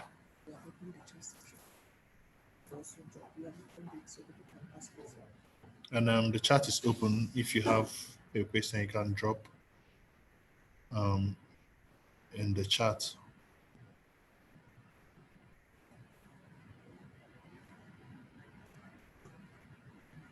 Okay. In the absence, thank you, Patrick, for your presentation. In the absence of any question, we'll move on to the final presentation for the day. This by Henry Odo Melen. Sorry if I didn't get your name right. The title is A Low-Cost Prototyping Framework for Human-Robot Desk Interaction. Again, this is a pre-recorded presentation. At the end of the presentation, if you have any question you would like to ask, you can indicate, or before then you could use the chat section to drop in your question. Thank you.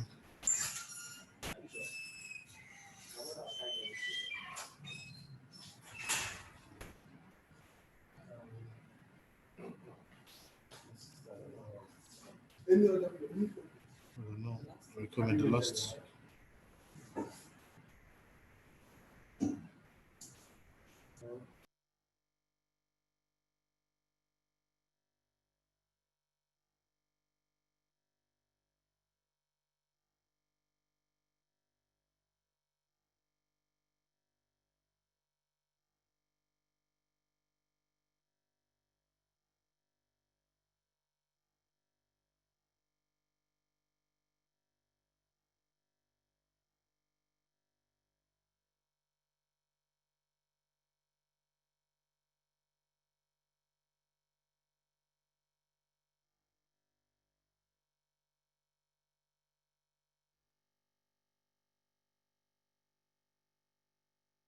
And welcome to my presentation on a hello and welcome to my presentation on a low-cost prototyping framework for human-robot desk interaction. I am Henry Odemena, and I am a graduate of the University of Nigeria from the Department of Electronics Engineering, 2015 to 2016 session. I had my undergraduate thesis under Dr. Engineer Anodefu, and currently I'm a master student at the University of Siegen in Germany, where I'm studying for my degree in mechatronics engineering. And today I'll be presenting one of my research works under Professor Christoph van der Hoven, which has been accepted into the UBCOM 2020 conference. Thank you. So why this framework? A little background story for context. Coming from an electronic engineering background and studying mechatronics, I felt I needed a physical robot arm to grasp the concept of kinematics and dynamics I've learned so far. Not just using simulations, but something physical. And of course, I could have used an off-the-shelf robot arm because they're accurate and fast, but also they are really expensive, and most importantly, they are not open source, so which makes them really, really difficult for prototyping and for learning purposes. So over time, I have extended this framework so that other students and researchers and hobbyists can have an open source framework for making quick prototypes and for learning purposes. This framework uses open source packages such as OpenCV for its software. Also, it uses low cost and easily available and replaceable components for its hardware. For robot vision, this framework incorporates cameras which have been configured in stereo normal case for stereo vision in order to track objects in 3D space. Now for the system overview, in the word scene we have objects that are tagged with fiducial markers, and when these objects are displaced, the displacement is picked up by the stereo camera. The stereo camera is made up of two webcams placed side by side in the stereo normal case, and they provide the image frames to the Raspberry Pi for processing. In the Raspberry Pi, we have these software modules in green. The first one here being the camera video for Linux, which gets the image frame from the stereo camera. Then using the camera intrinsic and extrinsic parameters like the focal length and the projection matrices, it rectifies the images to give these rectified images as output. The rectified image frames received by the camera data publisher are then sent to the camera detect and track, where we have OpenCV trackers that track the 3D position of the fiducial markers. And we also added an algorithm that reduces the tracking frame so that we have higher frames per second when we are tracking the objects. Then the camera detect and track sends the object 3D position to the camera data publisher.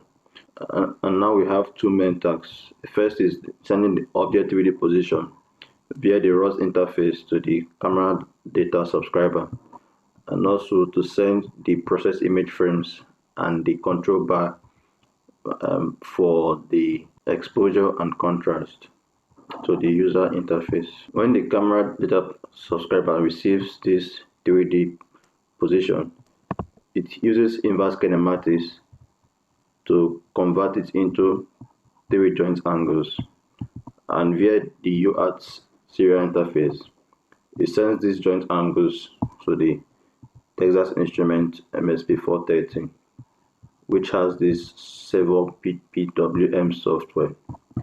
The Servo PWM software uses the hardware timers and lookup table to generate PWM signals equivalent to the joint angles, and then transmit the signals to the 3 degree of freedom robot arm such that its servo motors or its joints are manipulated, which in turn manipulates the objects in the 3D world.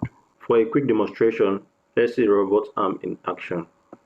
Here we have the objects and with the fiducial markers marked on it, the robot arm, and here we have the processed image frames with the bounding box and the tracking frame as well.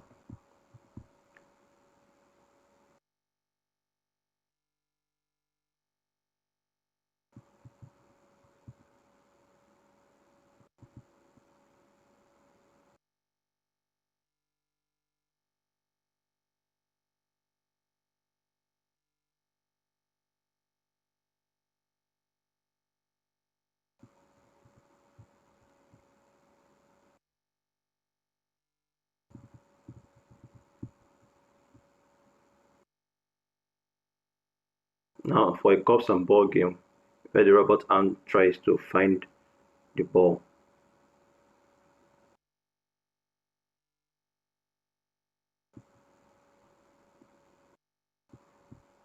Please check out this GitHub repository for a full description of the system and the source code of the system. Thank you.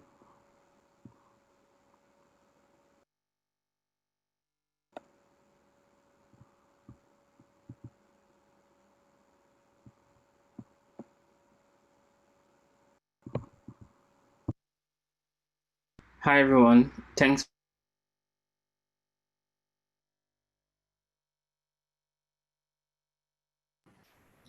Thank you very much, Henry. That was a very nice presentation. I think Henry is available to take some questions if we have any. Is Henry there? Okay, I think he has left. So, meanwhile, if you have any questions, feel free to send us an email like I've dropped on the chat. It's lgtconference@unn.edu.ng. And we would try to get the speakers to respond to your questions.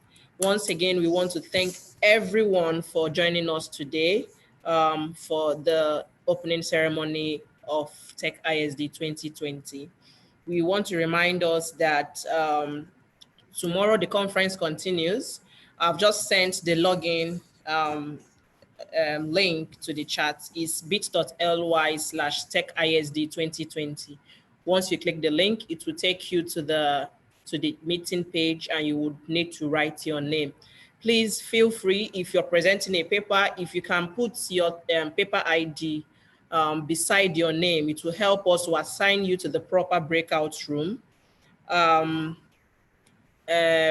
Otherwise, if you just want to listen to the papers, you would indicate in the chat and we'll assign you to the right breakout rooms. So in the absence of any other questions or contributions, we want to say thank you and we will see you all tomorrow. Thank you very much, participants.